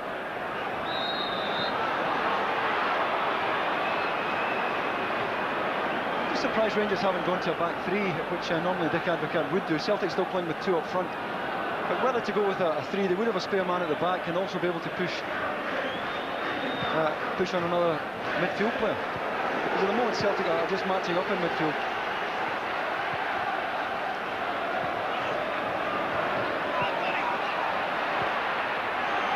Well, Celtic will get the throw here.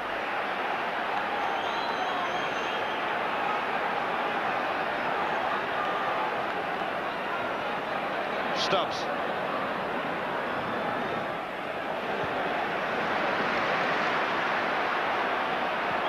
Annoni. Albertz. And he was caught late.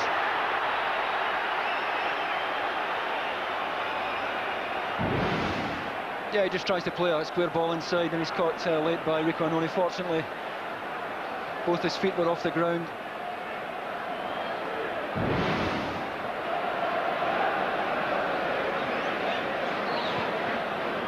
Here's Reyna. Straight at Wieghorst. The Great Dane. Finds the super Swede. It's tickled off Larsson's toes by Bronckhorst.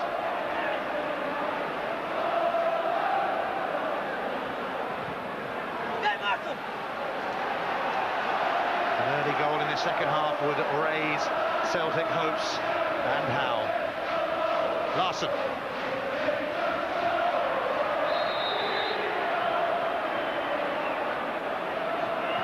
Scotland's Player of the Year.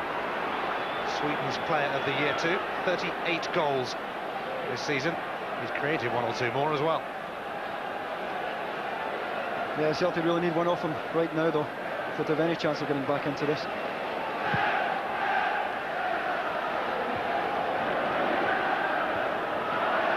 Amato appeared to catch Wieghorst then. Now Gabriel Amato is going to get a yellow card.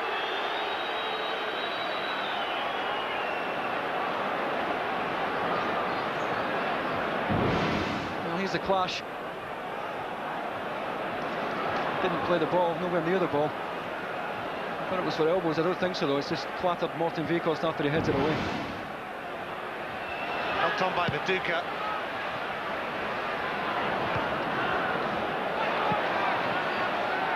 Wieghorst. Annoni.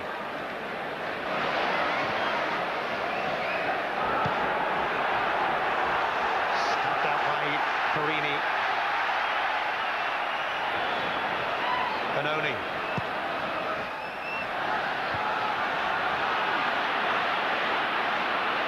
Albertz could perhaps lead a Rangers charge here. Neil McCann helped it on. Rod Wallace is going to get to it. McCann has continued advancing. His cross cleared by Annoni. He tried to trip Amato then. Yeah, I think they thought about it. He did well actually when the ball came in from Neil McCann there to get in front of Gabriel Amato.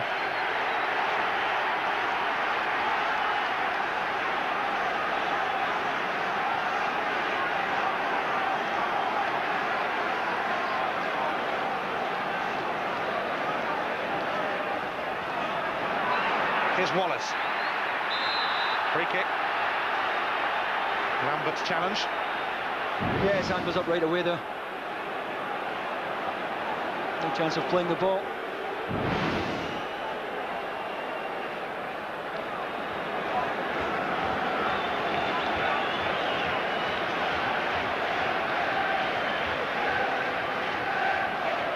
Albertz. It's a bit too far out even for him to have a go from there, that's for sure. Porrini. Hendry.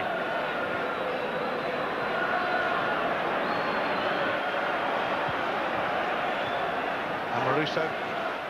It's going to carry through to Stuart Kerr. Only his third start of the season. They've all come in the last 3 games. Hendry clears. Up towards Amato. Annoni will be first to it.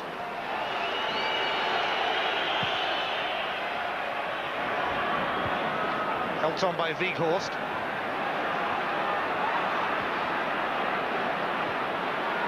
Larsson. Larsson threads it through, looking for Viduka, and it just ran too far in front of him. Yeah, it was well intentioned from Henrik Larsson. A fine ball threaded through there. Viduka was just a yard short of getting on the end of it. It's just beyond them. And a good pass from Henrik Larsson here. Just caught Rangers out there. Tony Vidmar trying to get back goal side of Viduka. He was never getting to it.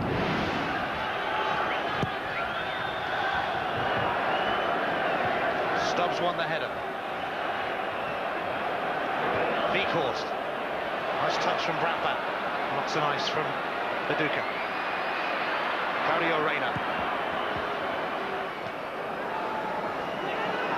Lambert.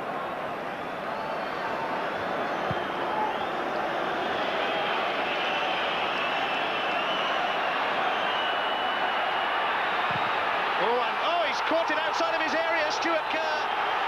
And under pressure from McCann, there's another big decision for Hugh to make here, because a handball outside the area.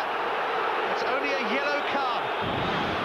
Well, he wanted too long on it here, and Neil McCann closes him down quickly. He wants 2 attempts at it. He comes up and I think he acts instinctively there. McCann does well to get to him as quickly as he did. And before Kerr knew the ball was in his hands.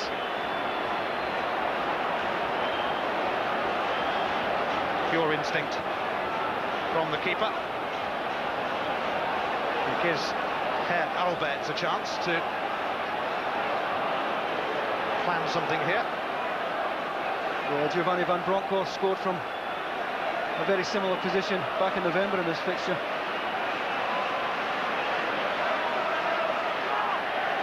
Amoruso also there, he likes to have a pop now and again.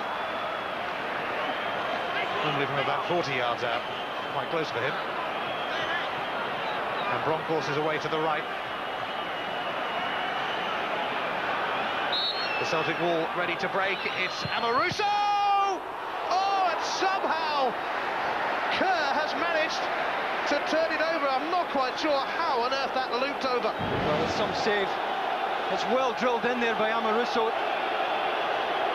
Stuart Kerr reacted very, very quickly, down low to his right. And he gets lucky there, it spins up over the crossbar. And I wouldn't grudge him it after a save like that. In comes the corner, which is well held by Kerr. He's had a busy couple of minutes. Reyna's header. Albertz offside surely. But the referee will let Celtic get on with it. Good advantage played. Here's Riseth. It might have been a good advantage. McCann, he's away here. Amato and Albertz are the men in the middle. McCann's cross, away by Annoni. It's going to come to Van Bronckhorst though, it's not going to sit down for him. Couldn't improvise.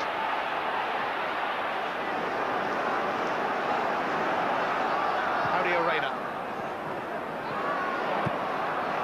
Amato crunching challenge with Wieghorst, and he's got the free kick. Yeah, good footwork here from Gabriel Amato. And he came through a crunching tackle, first of all from Morten Wieghorst, before being brought down by the Dane. Maybe signs of tiredness is creeping into Celtic's game now. They did a lot of chasing in that first half after they went down to 10 men.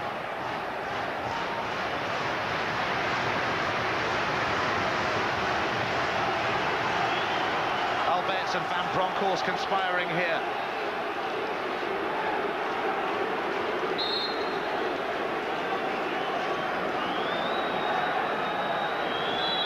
It's going to be Van Bronckhorst to have a go.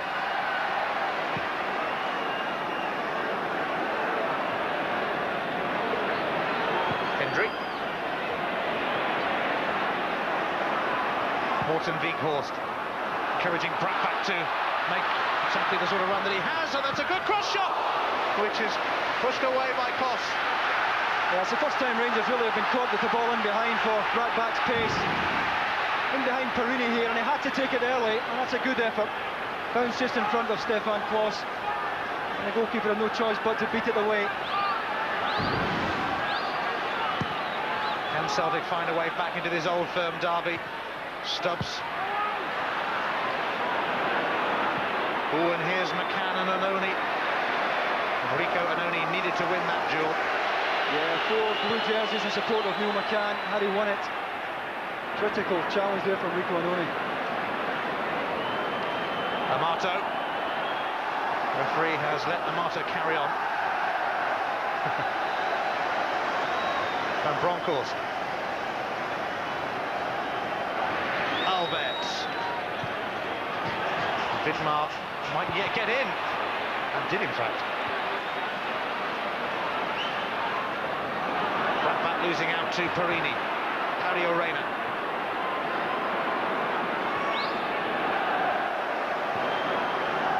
Amato. Rangers are finding space. Amato. No free kick that time. Stubbs having a little discussion with Amato about it. There's Larsson. Threatens. Now Viduka. Wonderful challenge from Albertz. Yeah, he did well there. Marco Viduka's really struggled with the pace of this game tonight. And there are signs just of tiredness creeping in here. McCann chasing with Scott Marshall, and McCann's in here! Oh, and Stuart Kerr! It's a great reflex save with his left foot. McCann just too quick for Scott Marshall there. It's the route one ball from Amoruso in behind. And he's too persistent and just too quick for Scott Marshall, and Kerr does well with his left foot. Meantime, back up the other end, it's going to be a free kick to Celtic. Viduka proving to be a real handful. A giant Aussie.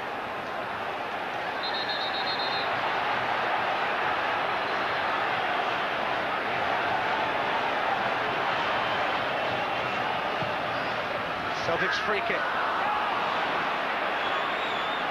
A very good one as well, just no takers. Hendry has a disagreement with the barrier down there. Knowing Colin Hendry, I'm sure the barrier came off worst. Well, he's keeping cool anyway. Martin Wieghorst, I think it was, who hit him here on the track. He trips, he just can't stop. And just a nudge there, and he trips over a cable and into the wall. So they'll repair the wall later. I just wonder how Stefan Mahé is feeling, if he's up in the stand watching this now. We saw back in November just how much an ordering off can affect this game when Scott Wilson got his marching orders. There's no question in my mind that his sending off has changed this game completely, as Simon Donnelly is about to make an entrance. Brattbakk, the man who makes way. Simon Donnelly comes on for what could be his last Old Firm derby in the league. He's heading for Sheffield Wednesday in the summer, which is 20 of Old Firm derby. He's yet to score. Yeah, they've just pushed Larsson forward now. Way up front with Marco Viduka. Donnelly just sitting in that midfield area. Riseth trying to do something about Celtic's 2-0 deficit. And he's got to the corner. Yeah, it's a good defensive run from Wallace though. Donnelly did well to put Riseth to the byline there. And Wallace had the energy to get back and make the block. You have to recognise the spirit of this Celtic side with 10 men, still prepared to have a go here, still prepared to come forward.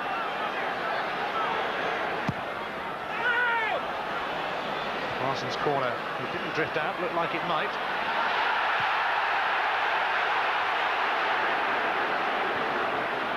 Lambert sent it back into the danger zone. Here's Wieghorst, cannoned off the considerable frame of Amoruso. Reyna. Oh, look at the space here. Amato used his arm to control it. Yeah, it's an expensive one as well because George Albertz was free on his left. He had Hugh McCann as well. It's an expensive handball to give away. Just comes off the upper arm. Tried his best innocent look, Gabriel Amato. Oh, and it skimmed off Amoruso's head. Yeah, the flag was up early here on the far side.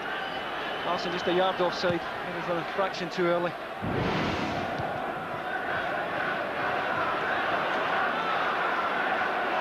Away by Hendry. Wieghorst muscling in on Reyna. And looking for Larsson. Amoruso clears. Celtic are upping the pace in their efforts to salvage something from this game, and in their efforts to deny Rangers from clinching the championship here at Celtic Park. Donnelly.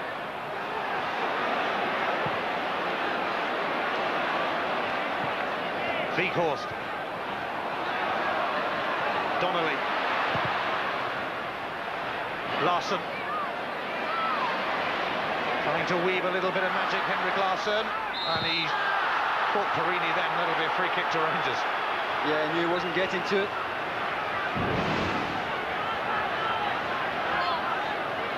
It's not often you see frustration creeping into Henrik Larsson's game. No consolation at all for Celtic should they lose this match, but it's been a really courageous performance since they were reduced to 10 men.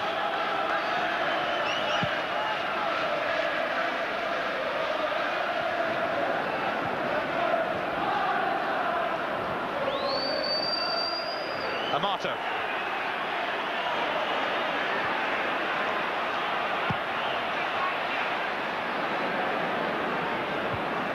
Celtic denied Rangers 10 titles in a row last season, of course. I think they took it rather personally. Wallace. Tripped by Wieghorst, who claims he got the ball, and he's going to be summoned now to referee Hugh. I think it's a harsh booking.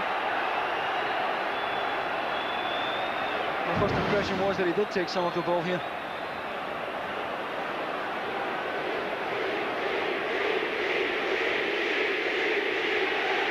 Wallace was a yard up on him. I think the right foot did make contact with the ball there, but I think again it was his reaction that got him into trouble. He's treading a thin line now.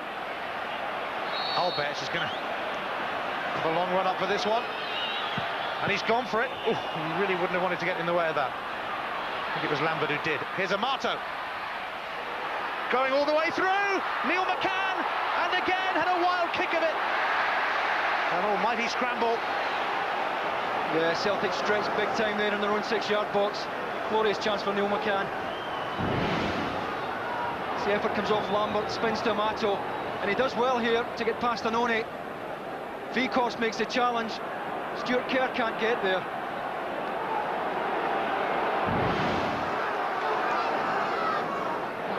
Here's Sergio Porrini. Wieghorst. Both teams scrapping furiously for the ball.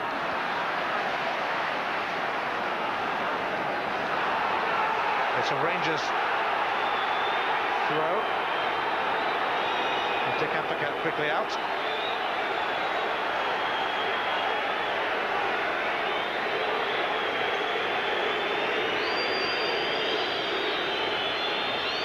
Albertz.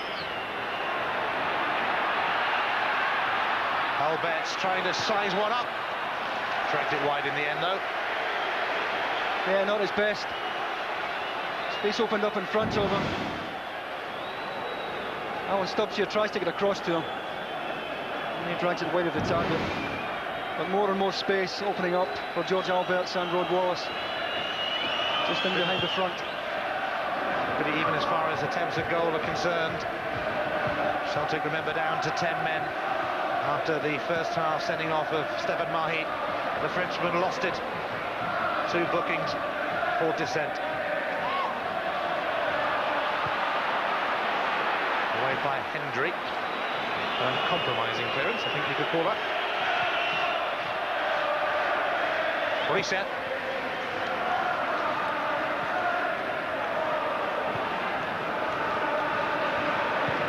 Stubbs picks out Wieghorst.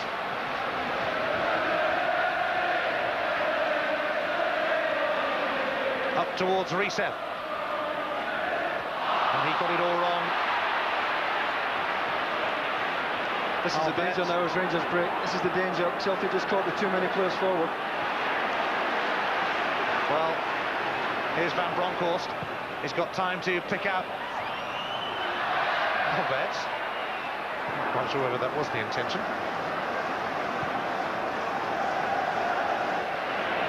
Rangers spraying the passes around the park now.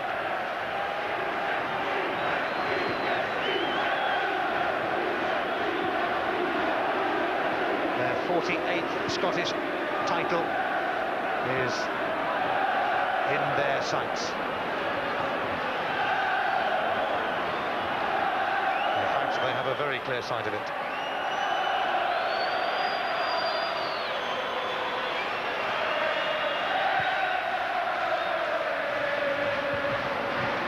Celtic had only won 8 of the 35 league meetings before this one in the 1990s. Rangers romping to 9 titles in a row, of course. Missed out last season, got rid of the old team, brought in the new one, as you do. Yeah, Celtic were always up against it, given the injuries that they had to contend with tonight. They could have done without playing against Rangers with 10 men for most of the game.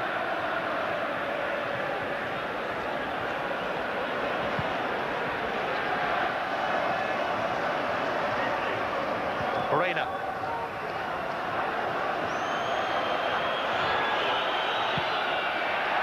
Kerr Slam that one into touch. Chelsea have been having a look at Stuart Kerr lately. Celtic are going to make a change with Wieghorst being replaced by Colin Healy, the Irish teenager who's already banged in a few goals against Rangers in a couple of under-21 matches in the past week, and he is considered some prospect. Yeah, what an introduction for him. He did score in the under-21 match against Rangers midweek. What a part of his football education this will be. Albertz. That's going to go straight through to Kerr.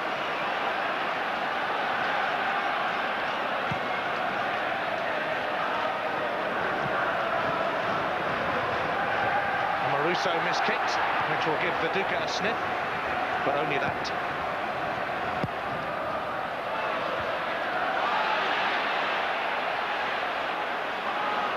Annoni. Riseth. Reyna slid in.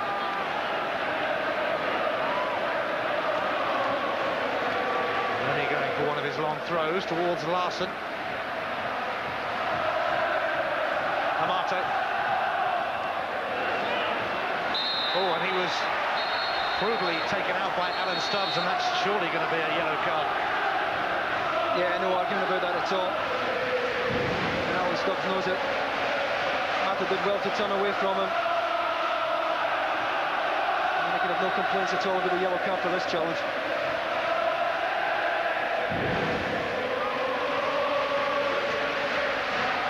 The crime count continues to rise.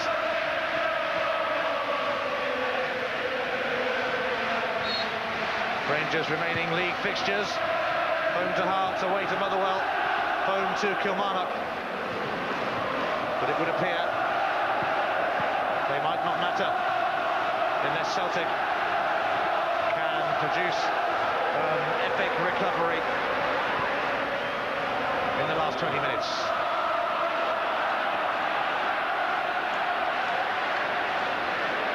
Bronckhorst. McCann. He's away from Marshall. Lightning pace from McCann. It's only Amato with him, but Annoni says, "You're not coming through here, pal." Fabulous tackle from Rico Annoni. And he's had a smashing game. And once again, it was the pace of McCann stretching Celtic at the back. Lambert will retrieve this.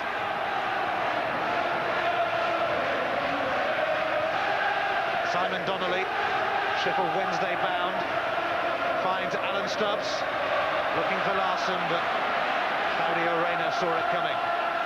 Wallace. Not much Amato could have done with that, to be fair. Healy.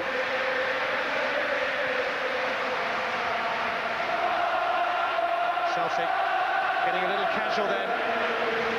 This is no time to be casual. Rangers are going to bring on Johansson as well soon, just to add to Celtic's problems. Here's Riseth.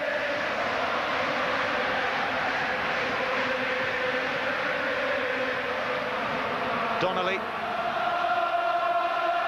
Larsson.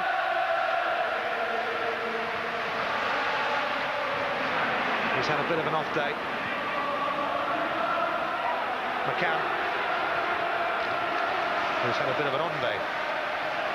Yeah, he's been superb once again for Rangers. And he has shown again tonight that there's more to his game than playing wide. Very, very effective playing through the middle. There's Gabriel Amato. Heads for the bar. Amato being replaced by the flying Finn, Johansson. 17 goals to his name this season. Amato, a huge favourite with the Rangers fans. Not quite able to repeat his heroics of the New Year Old Firm derby.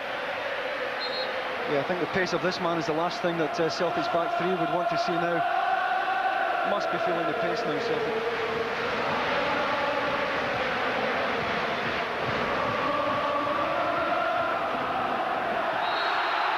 Foul by Colin Hendry on Viduka. I don't know what he's complaining about.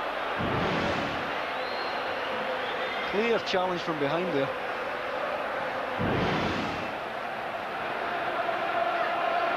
Lambert with the free kick. Stubbs is in there, rising with Hendry. It might come here for Donnelly after this kick from Healy.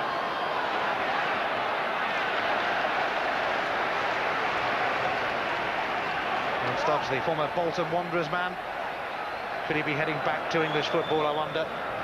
Linked with Aston Villa earlier in the season. Celtic rejected a bid from them, but John Gregory, the boss, is watching today. Watching here at Celtic Park.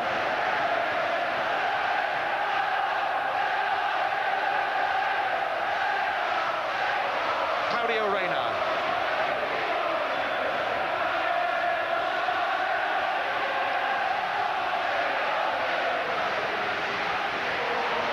I do believe the Rangers fans are starting to party. Quarter of an hour to go. Johansson. Lambert lost out to Johansson. Here's McCann. Now Wallace. Albertz is the man over. George Albertz. No way he was going to get to that. Annoni cleared. Yeah, Annoni did well once again. George Albertz is getting the run of that left-hand side now. It makes all the difference when you have a man over.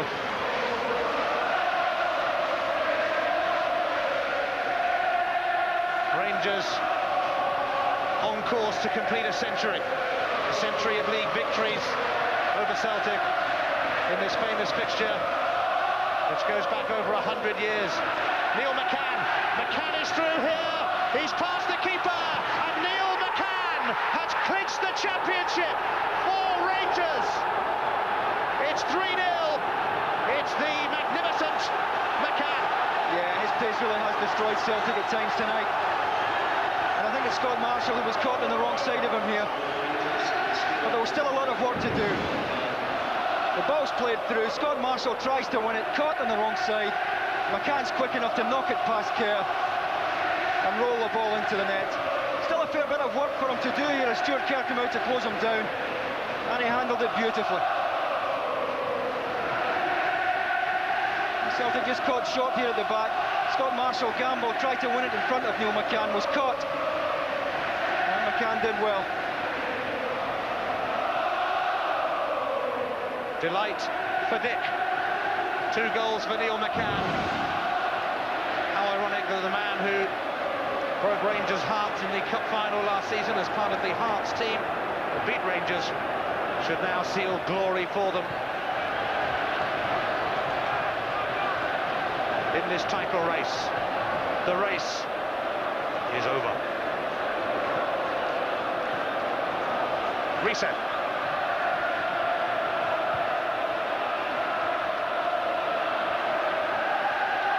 Johansson.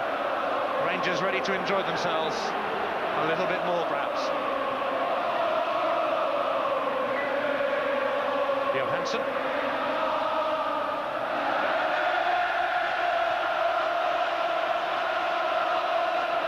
Now Johansson could have played it in, chose not to. Waste a bit of time. And Neil McCann smiles, and no wonder. And he's quick enough just to knock it past Stuart Kerr. He knows he can make up the ground. What a fine match Neil McCann has had tonight.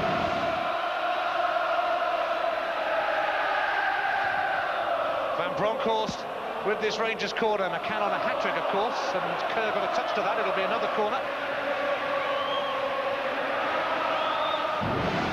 Yeah, dangerous corner, swerving into the back post area there. Can't really blame Stuart Kerr at all tonight. Come into the team recently under difficult circumstances, and he's got a decent night. In comes the corner.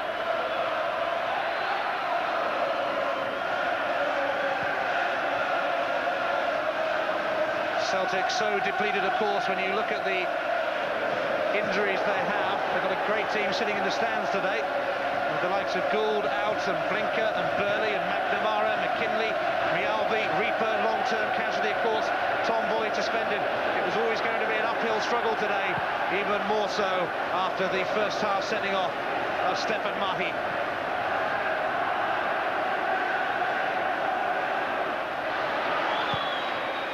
Rangers already have some silverware this season, the Scottish League Cup.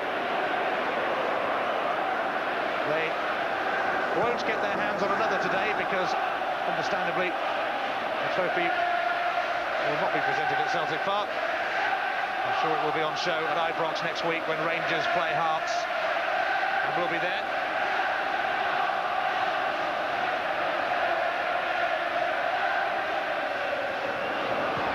In fact, at the full-time whistle here, the players have been ordered to leave the field ASAP. Good idea. Yeah, I think we've had enough bother for one night. The second half has been something of an anti-climax after the madness that went on in that first 45.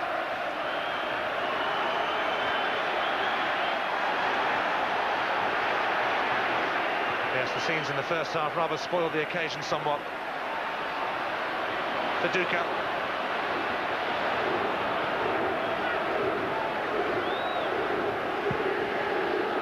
And Hendry Larsson, well, that more or less sums up his evening. He hasn't had too many days like this, mind you. Well, his form has just shaded in recent weeks. Signed a new contract, but the form really has dipped since then. Tomorrow night, we go from the top two to the bottom two. The scrap for survival. Hearts against Dunfermline. It's 5 o'clock. Sky Sports 1. Bank Holiday Monday. Back at the top of the table. Rangers are celebrating the 97th major honour in their history.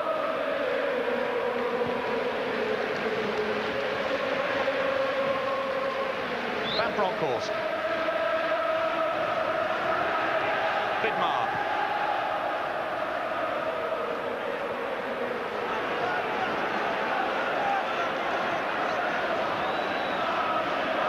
Donnelly. Viduka.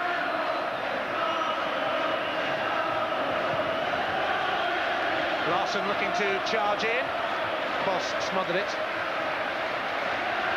I'm still willing to pursue it though, Henrik Larsson.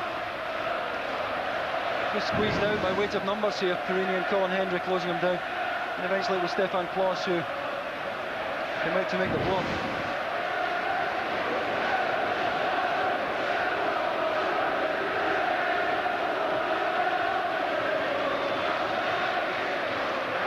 Celtic, of course, stand in the way of a treble for Rangers.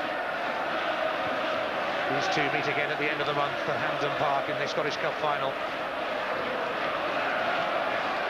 Just in case you hadn't noticed that they do.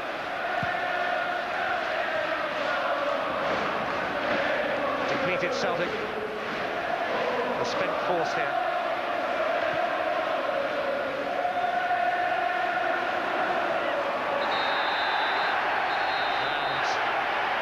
And a challenge from Healy, I think. Yeah, it was Colin Healy.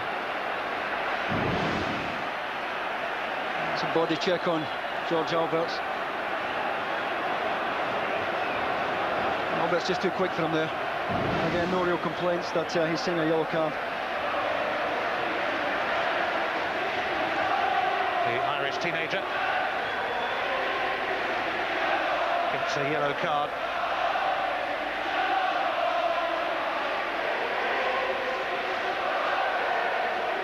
They're having a party, and it could continue for some time. Rangers fans used to success, of course, but last season they failed to win anything. Well, they had to take their medicine back here in November when they lost 5-1. But I'm sure this is more than made up for it tonight by clinching the championship here at Celtic Park. Sweet, sweet revenge for that 5-1 thrashing. The red card on that day was shown to Rangers Scott Wilson. On this day it was shown to Stefan Mahé.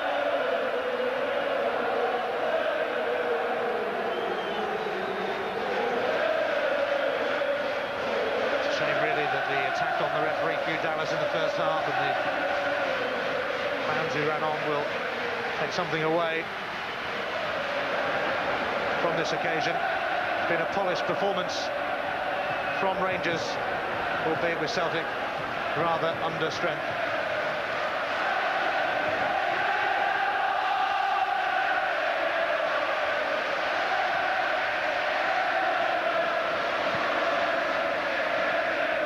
Annoni. He's got the throw. Celtic looking for consolation, but it'll only be scant consolation. Riseth. And good work from Hendry to marshal that one. Yeah, I can tell you there is no consolation losing this game, mate. Absolutely none. Celtic simply have to pick themselves up tomorrow morning and look forward to the cup final. Derek McInnes is coming on for the last few minutes. And he's going to replace George Albertz. That's 59,918. Thanks once again for your excellent support. Albertz being replaced, scored a penalty. His 11th successful spot kick of the season. In between the two Neil McCann goals. He kisses the bat.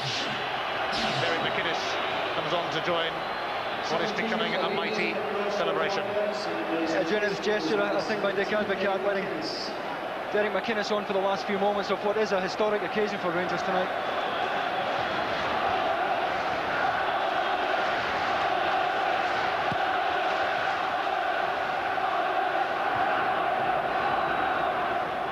Larsson. Over the top for Viduka, away by Hendry. Oh, Riseth. And Rob Wallace and Riseth here, and it's turned ugly again. Riseth certainly cracked it into Rod Wallace, and there's plenty of pushing and shoving going on now, and really they've got to try somehow to calm themselves down, but Hugh is going to have to produce more cards here, and Riseth and Rod Wallace. Yeah, it was a bad challenge by Vidar Riseth on Rod Wallace, but it was the reaction of Wallace again that caused the problem here. Wallace just nicks it away. He's caught late by Riseth, but it's a reaction, not dissimilar to Stefan Mahé's. And after that, mayhem ensued. Porrini is far too keen to get involved as well. And in fact, Wallace has been shown a red. Rod Wallace sensationally sent off for his retaliation. Both teams are down to 10 men. Rod Wallace can hardly believe it. And after Stefan Mahé saw red in the first half, Rod Wallace sees it in the second half. Well, it started a bad-tempered affair and it's finished that way as well. The last thing Hugh needed, sure he felt he was coasting towards a full-time whistle in a match that he would want to forget. And once again he's having to sort things out. He's over talking to his assistant at the moment. And once again there were far too many players on either side wanting to get involved.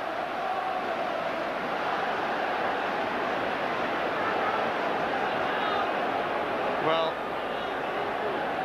what a night it's been. Hugh is calling someone else to him now, and it's Annoni, and he's going to get a yellow card. So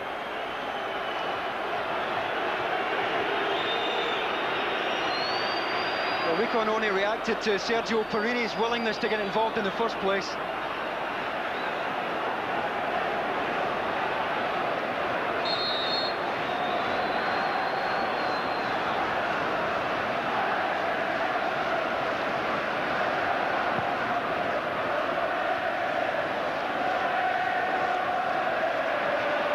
Viduka.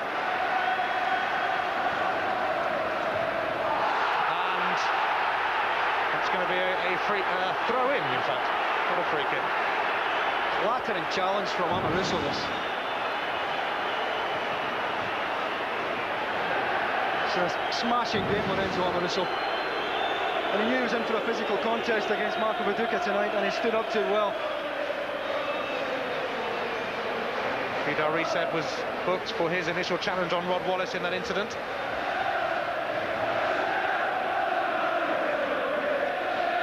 Here's Donnelly.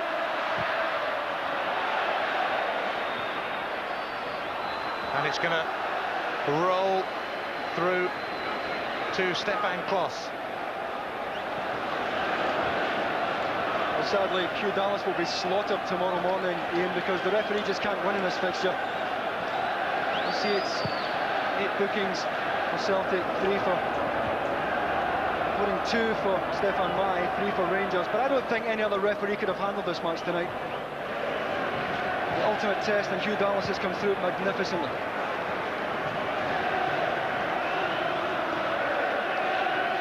11 yellows brandished in all, and a red for Mahé and for Wallace. And Johansson won't be allowed to get away. He's called back for a foul. We're inside the last minute of normal time. And I think we can safely say this has been one of the more eventful Old Firm derbies, although they are always eventful. Yeah, it also sets up a huge cup final on May 29 as well, after this. And now, there's another problem here with Vidmar, and Riseth's going to be sent off. It's the 3rd red card. Riseth and Vidmar down on the touchline. And another one is off. Yeah, he knew he was going as well. Didn't hang around to debate it with Hugh Dallas. Sent off for the dressing room right away.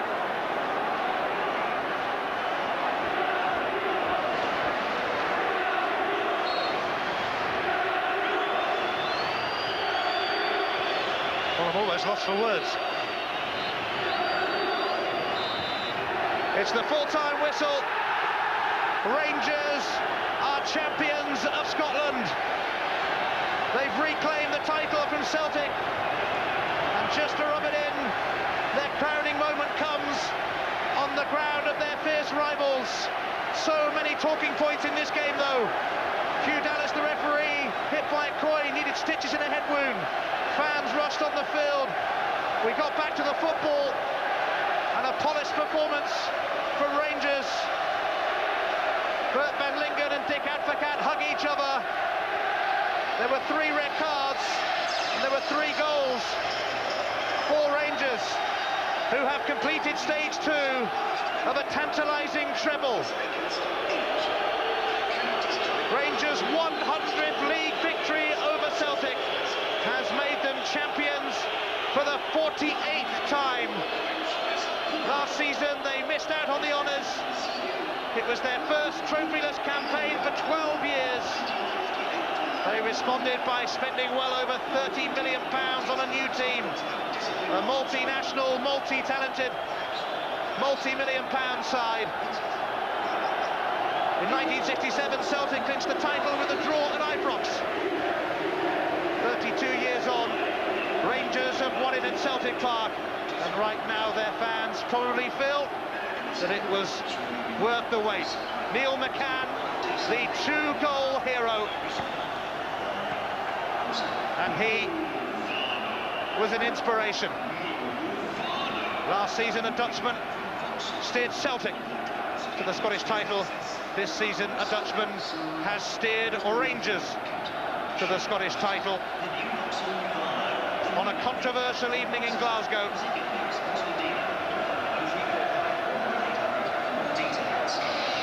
Another chapter is written in the blockbuster that is the Old Firm story. And this chapter has a very happy ending for Rangers. Scottish champions for the 10th time in 11 seasons. Their 48th title, their 97th major honour. That's more than any other club in the world. On a day when a mindless minority tried to spoil this great sporting occasion, Rangers didn't let it all get to them. Celtic had to put out a severely depleted side, and in the end they couldn't quite cope. But what a match, David. Yeah, I mean, it's exactly the result Rangers wanted. The sending off clearly had a profound effect in the game. But I think in this man here, Lorenzo Amoruso, was quite outstanding against Marco Viduka. And for me, Neil McCann was the best player on show tonight by a long, long way. A lot of eyebrows were raised when Rangers signed him, regarded as one of Dick Advocaat's more modest signings. And he's entitled to take his place in that Ibrox dressing room. He really has emerged as a key Rangers player.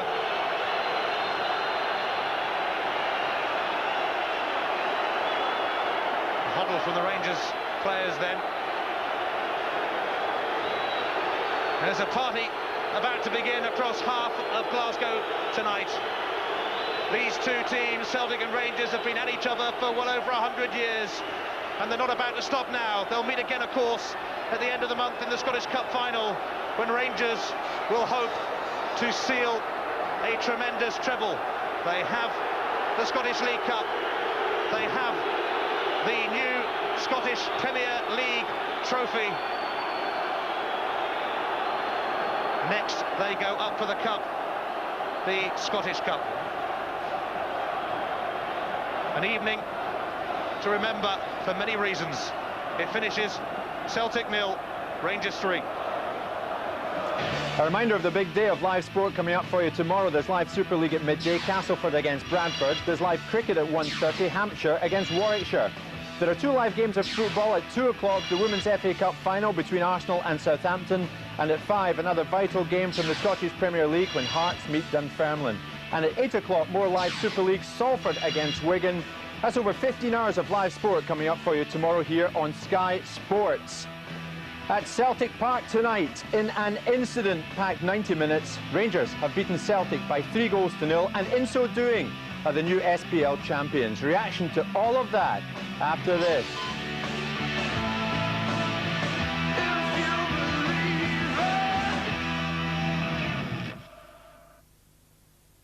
Trusting us is next to godliness. You're a con man. We're 90s Robin Hoods. We're raising money for this orphans project. I'm starting to believe you. 2 expert poachers. You two are compulsive risk takers. Have landed their biggest catch. We are about to become the proud possessors of £2 million.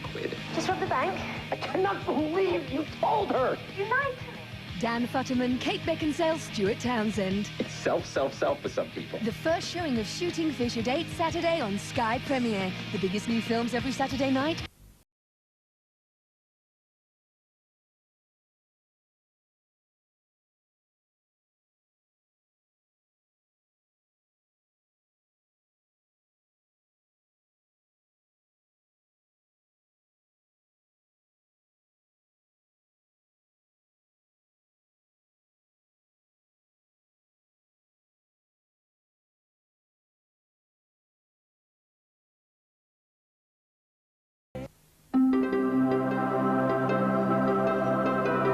I'm wearing very special lenses. They're called reactions because they react to light. So I only need 1 pair of spectacles for all these conditions. But don't take my word for it. At Specsavers Opticians, when you buy complete price spectacles from their £69 range or above, you'll get Specsavers reaction lenses fitted free of charge. So you can try them yourself.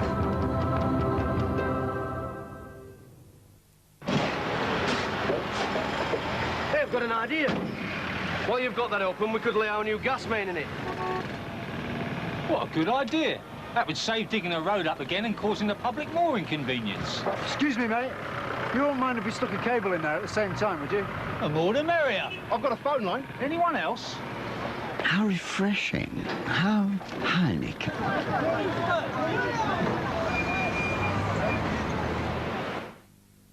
It will make you the highest paid football player in Europe. We just have a few other requests. Like a Ferrari. A Ferrari. And a boat. A boat. No problem. Actually, I'd like a Ferrari boat. We can do that. And I'd like an aardvark. Fine. And an acrobat. Good. And a ballerina. Why not get 2? And a Bunsen burner. Gonna be getting hungry? Grab a Snickers, because nothing handles your hunger better. And I'd like to change the name of the team to the Gwendolyn's. That's reasonable. Hungry? Why wait? Sketches.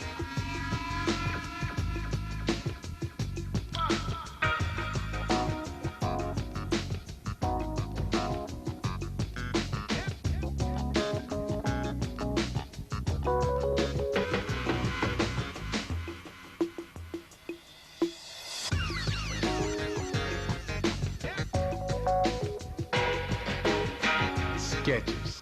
It's the S. Buy me, they whispered. Buy me now. Come to think of it, they've been whispering it on and off for the past 2 weeks, but they were lovely. With shoes like these, you can't help smiling. With shoes like these, the sun always shines. With shoes like these, a girl can easily do without Steve Arnold and his... I have trouble with the word commitment. My life is very full right now. I've loved our time together. Perhaps we need some space. Can't we be grown up? Grown up? Nice, aren't they? Barclaycard. One card, a million uses.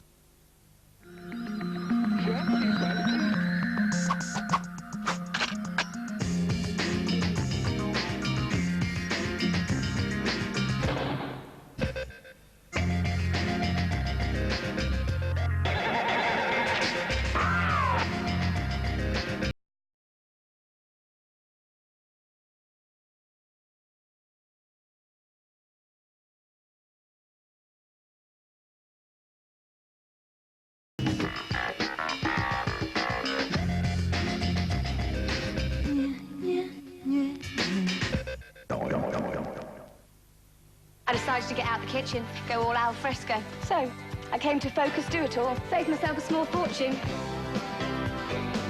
Focus Do It All.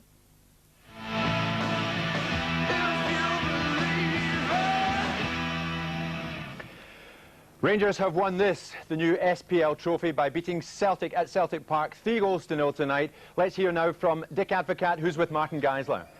Given events on and off the pitch tonight, history might not remember the football that was played here this evening, but just for the record, what did you think about that 90 minutes? Well, you could see the rivalry between the team, and I think about the game, because I'm here for the game, I think we really deserve to win. And over the whole season, if you see that we are 10 points ahead of Celtic, who have almost the same team as last season, I think the team did extremely well the whole year. You told us all season that you wouldn't be happy, you wouldn't be satisfied, you wouldn't relax until you'd won this championship. Now you've won it, what emotions are you going through this evening? Well, the expectation is so high. If you're a manager of Celtic or Rangers, everybody expects prizes.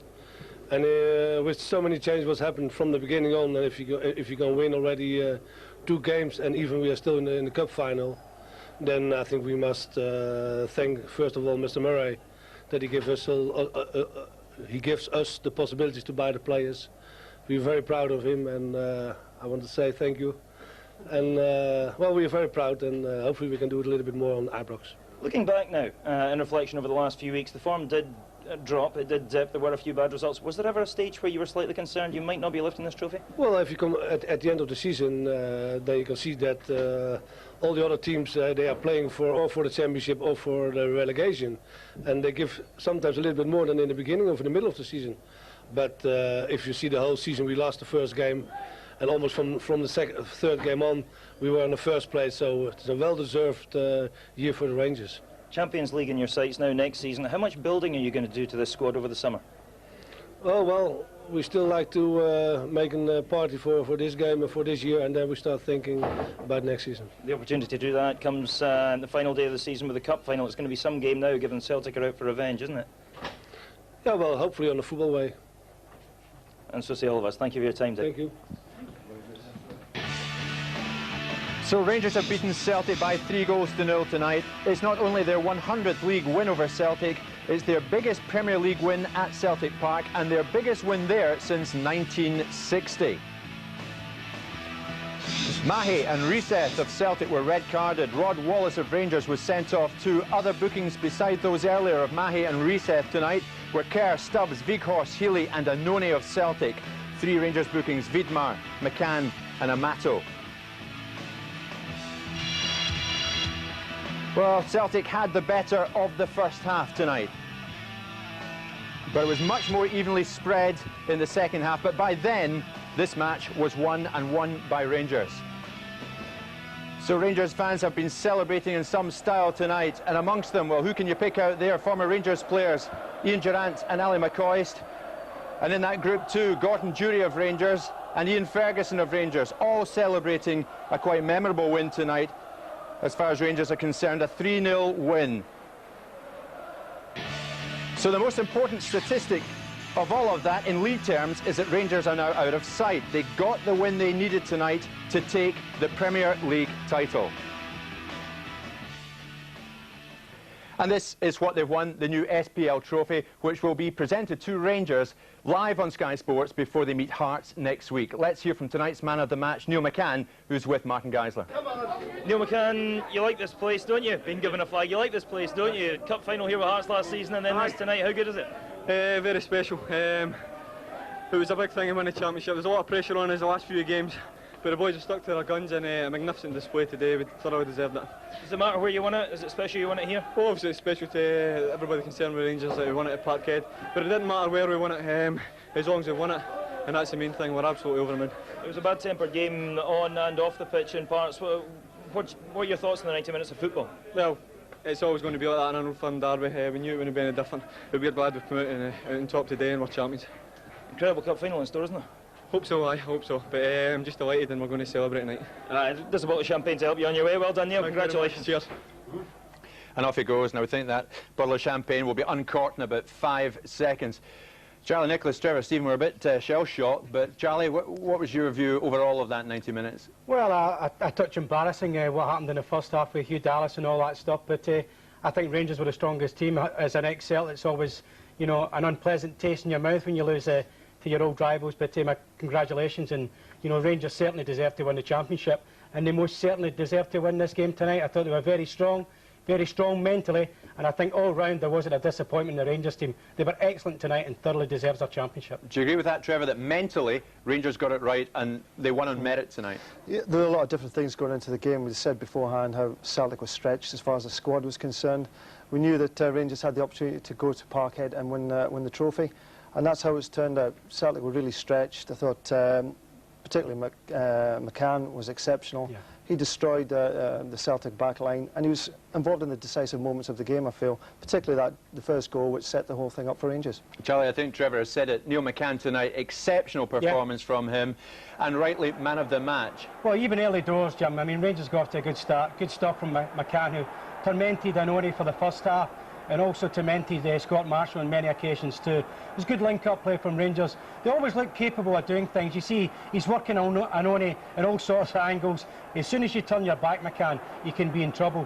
But there was no doubt, even at the back, Rangers were strong. Amoruso was time and time again. Again, second half, as I say, McCann was really annoying and a pest to Scott Marshall all night. Rangers were comfortable.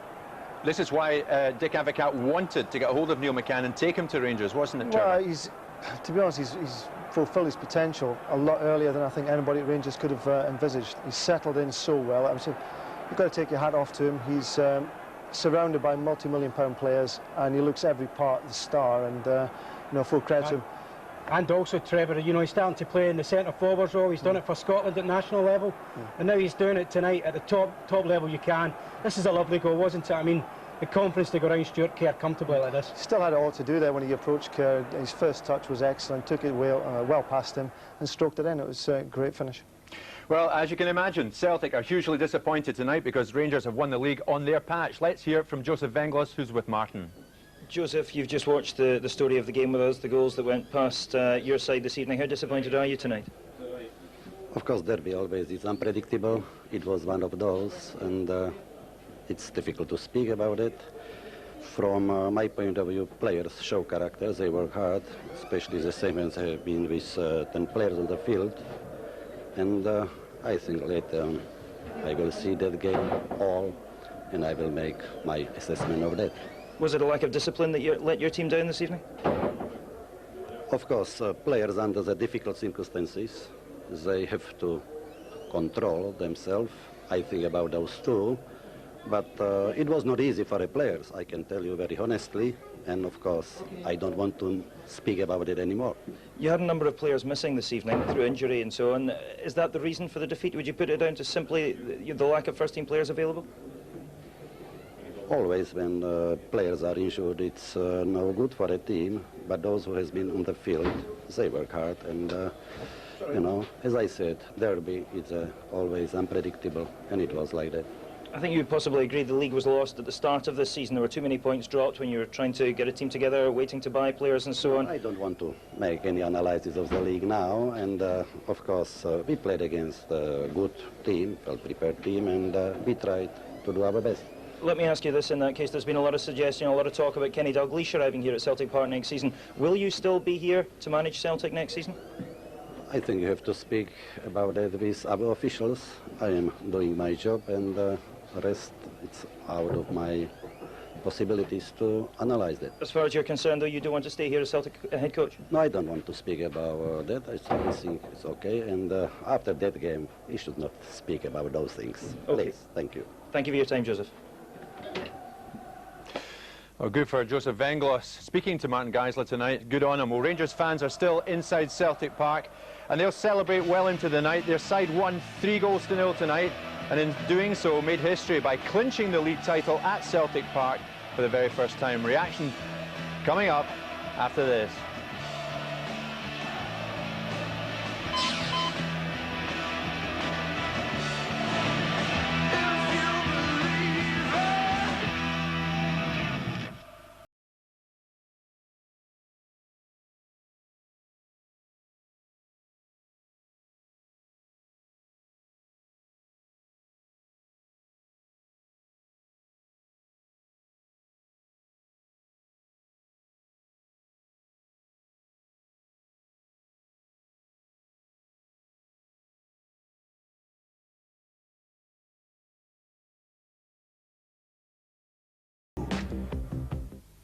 This is not a macrobiotic restaurant.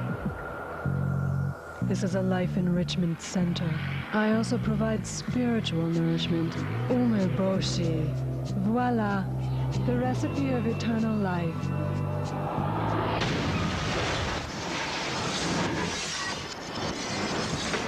What's more important, eating healthily or driving the safest car in its class? The new Renault McCann. Stay beautiful. Visit Homebase now and you'll find more money-saving offers than they've ever had before. More offers? Homebase have over 100 different power tools at up to 25% off. But these will keep him busy. All laminate flooring reduced by up to 25%. But see what I mean? Oh. And all wood care products have up to 20% off. But Leslie, with offers like these, Neil, you'll be too busy for butts. With more savings than ever. Oh, you're better off at Homebase. Pussies will be celebrating too. Way, Mr. Mog's on again. She can see into the future, you know. Ask her what's for dinner, then. You'll be having your favourite Kitty Cat meaty chunks with jelly in the new handy Kitty Cat Express. How does she know that? She's a medium, isn't she? Looks more like a small to me. You can't keep a cat from his kitty cat. Now in handy Kitty Cat Express sachets too. Go on. Huh? Go on. Oh. Go on.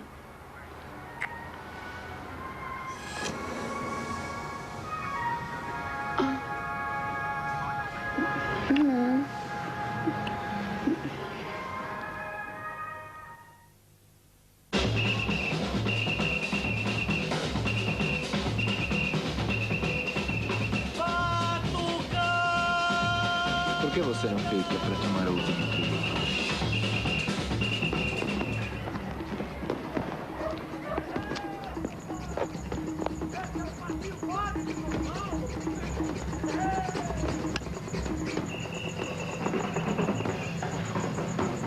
Ah, que bom. Então você pode me ajudar com esse muro? He who drinks Australian thinks Australian.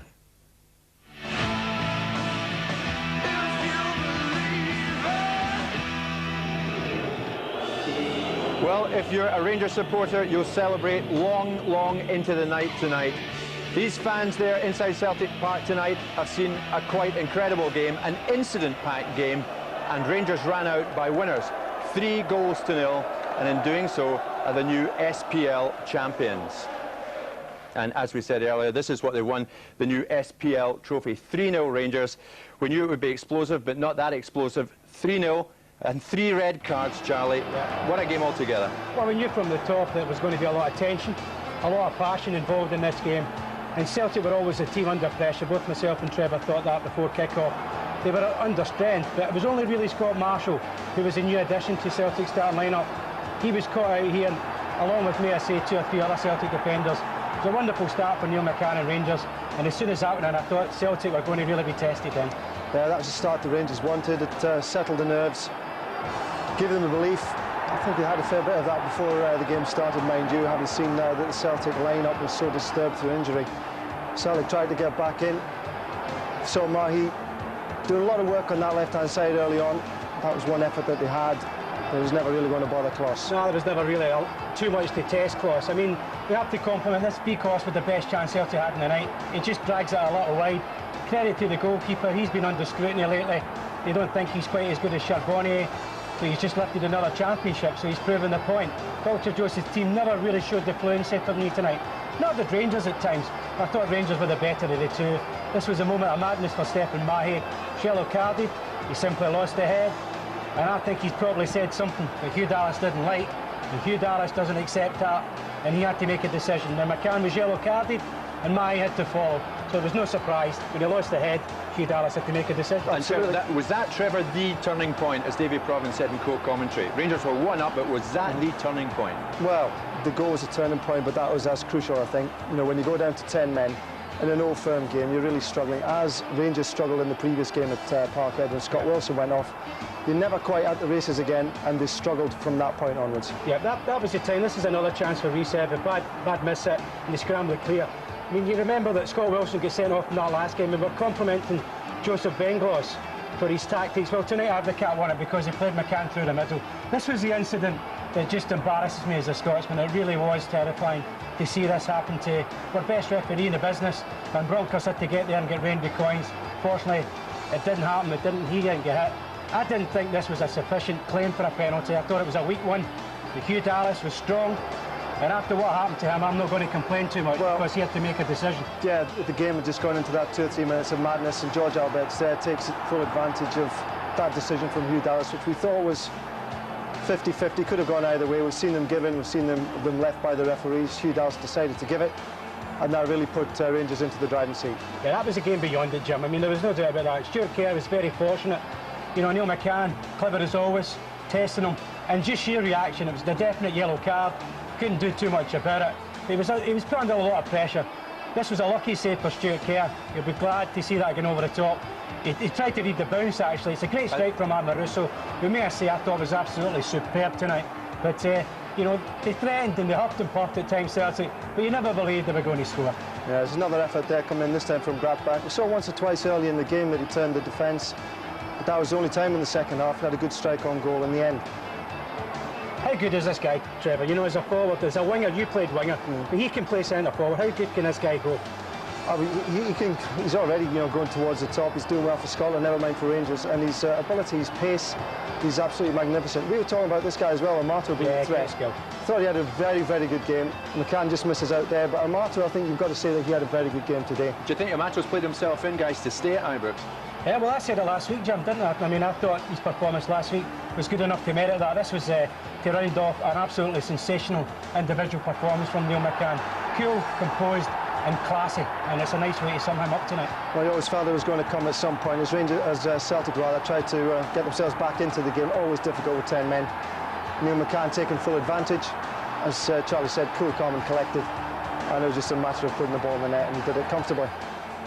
He must be delighted. I mean, he's came there in his first season, he spent a lot of money, he had to rebuild, and they've done the business tonight. They've taken away the embarrassment. This is another embarrassing episode for us tonight, where they all get involved.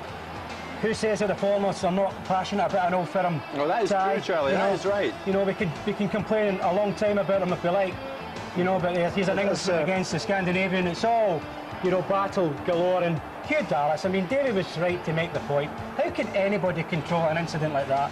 It is unbelievable that one man has got to take the responsibility, and a shocking challenge from Big Dida. Certainly knew straight away, and definitely deserved a red card in its own, never mind 2 yellows. Absolutely. Players playing in these games have got to show some self-control, and Dr. Vengloš said beforehand that some players just didn't show that today, and Celtic paid the penalty. For Charlie, they will celebrate, as we've said, long into the night. There's McCann. Well, could easily have been a Celtic player at one time, Jim, and they'll be disappointed in that. He was a match winner tonight. Rangers won it, and they are champions. Let's hear now from Rangers skipper Lorenzo Amoruso. Lorenzo, it's noisy inside Celtic Park, it's noisy outside Celtic Park. How big a night is this for you personally? Great night, I think. Well, I told this week we were in good condition, and we came here to try to win. I think today we deserve to win this game because the performance of the team has been wonderful, marvelous, I think, and at the end of the game, I think the 3-0 is the right result. You've been involved in some big teams and some big games in your career. How much does it mean to you personally to captain the side that lifts the Scottish Premier League trophy? Yeah, that's, I think, the best trophy in my life, and also the best game I played in my life, I think, because, you know, when you win a league, it's always great for me, but for everybody, I think. Over the season as a whole, how satisfied were you with the way the team played? Well, I think we left just a couple of games, especially then the United home and St Johnstone away. But I think so far during the season we have done much better than the other teams. Absolutely, yes. Lorenzo, thanks for your time. Thanks, Thank you. Bye. Amoruso happy tonight. Well, Charlie, Rangers won this game tonight, but over the piece, over the season, where was the title won and lost, do you feel? Well, I think it was lost at the start of the season. Rangers didn't start too impressively, and they took time to get gelled together, which was no surprise to us all. But the damage was done in Celtic's behalf was through Fergus, McCann and other people in the hierarchy at Celtic not going out and letting Dr. Jozef get enough bodies back in and doing it quickly into the season. They took far too long to get Jozef Vengloš into the manager's seat. And because of that, Celtic took ages to get going in this championship. Their away form simply wasn't good enough. Their home form was fantastic. But when they started to play, they were an exciting and good-looking side, but it took far too long. Do you agree with that, Trevor, that because they dragged their feet, yeah, Celtic suffered? But they hauled themselves back into it as well, you know, over the period as well. And if you look back to last week, that defeat at St Johnstone really knocked the stuffing out of them. Rangers play Aberdeen the following day, win 3-1, and the tables turned. Rangers give themselves the opportunity to win the league at Parkhead. Charlie, this is a big question. Do you feel Kenny Dalglish will be involved at Celtic Park sooner than later? The big talk is that he'll be in charge of Celtic as they go into the cup final next month. I think he will. I mean, it might take longer than people would like, but because I think there's still some members of the PLC Celtic board who are quite against Kenny Dalglish coming, and I think Fergus McCann from a distance is still involved in that. But I think people like Dermot Desmond, in particular, you know, Alan McDonald is friendly with Kenny, and Kenny now wants the job.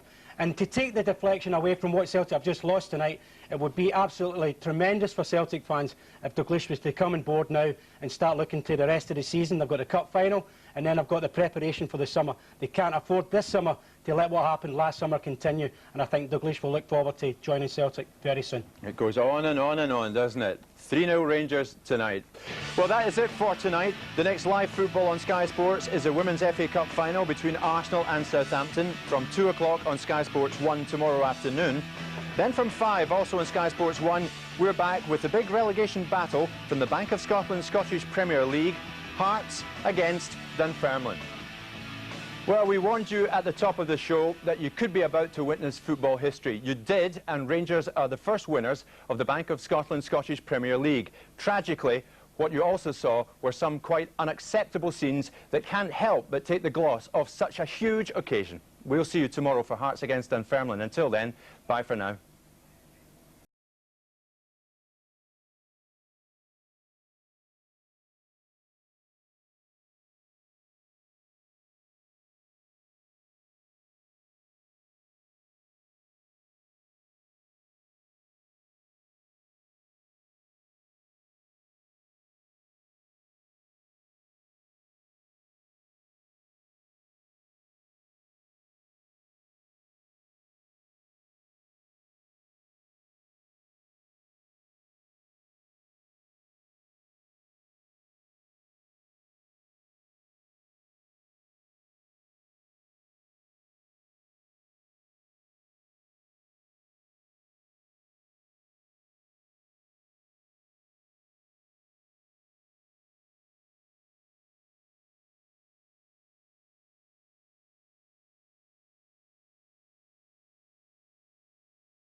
40 hours of non-stop clubbing.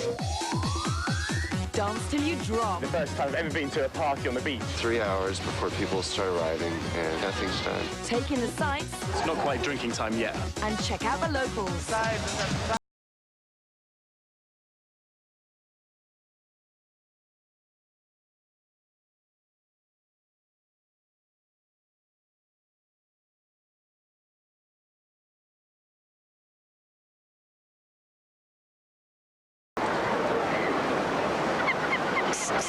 New Nivea Sun Spray. The lotion in a spray.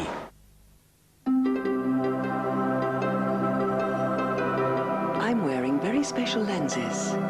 They're called reactions because they react to light. So I only need one pair of spectacles for all these conditions. But don't take my word for it. At Specsavers Opticians, when you buy complete price spectacles from their £69 range or above, you'll get Specsavers reaction lenses fitted free of charge. So you can try them yourself.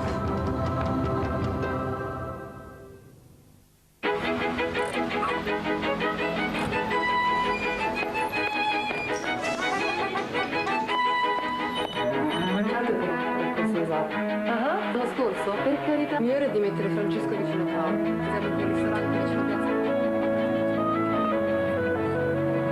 Così calmo qui.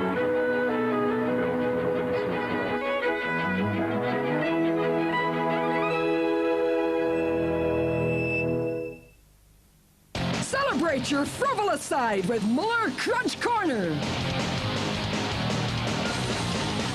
For every side of you, there's a corner.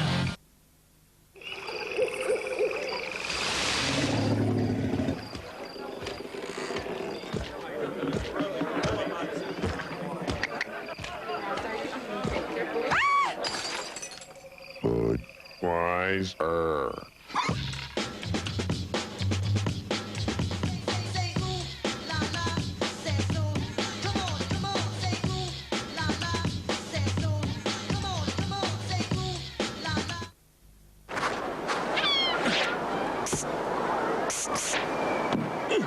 New Nivea Sun Spray.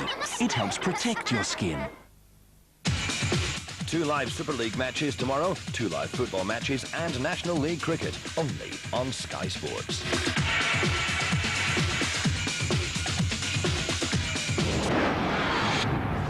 This is Sky Sports 3.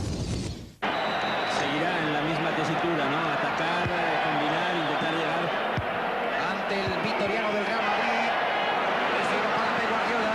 Guardiola para Luis Enrique. Fútbol español en asociación con Cerveza Sol.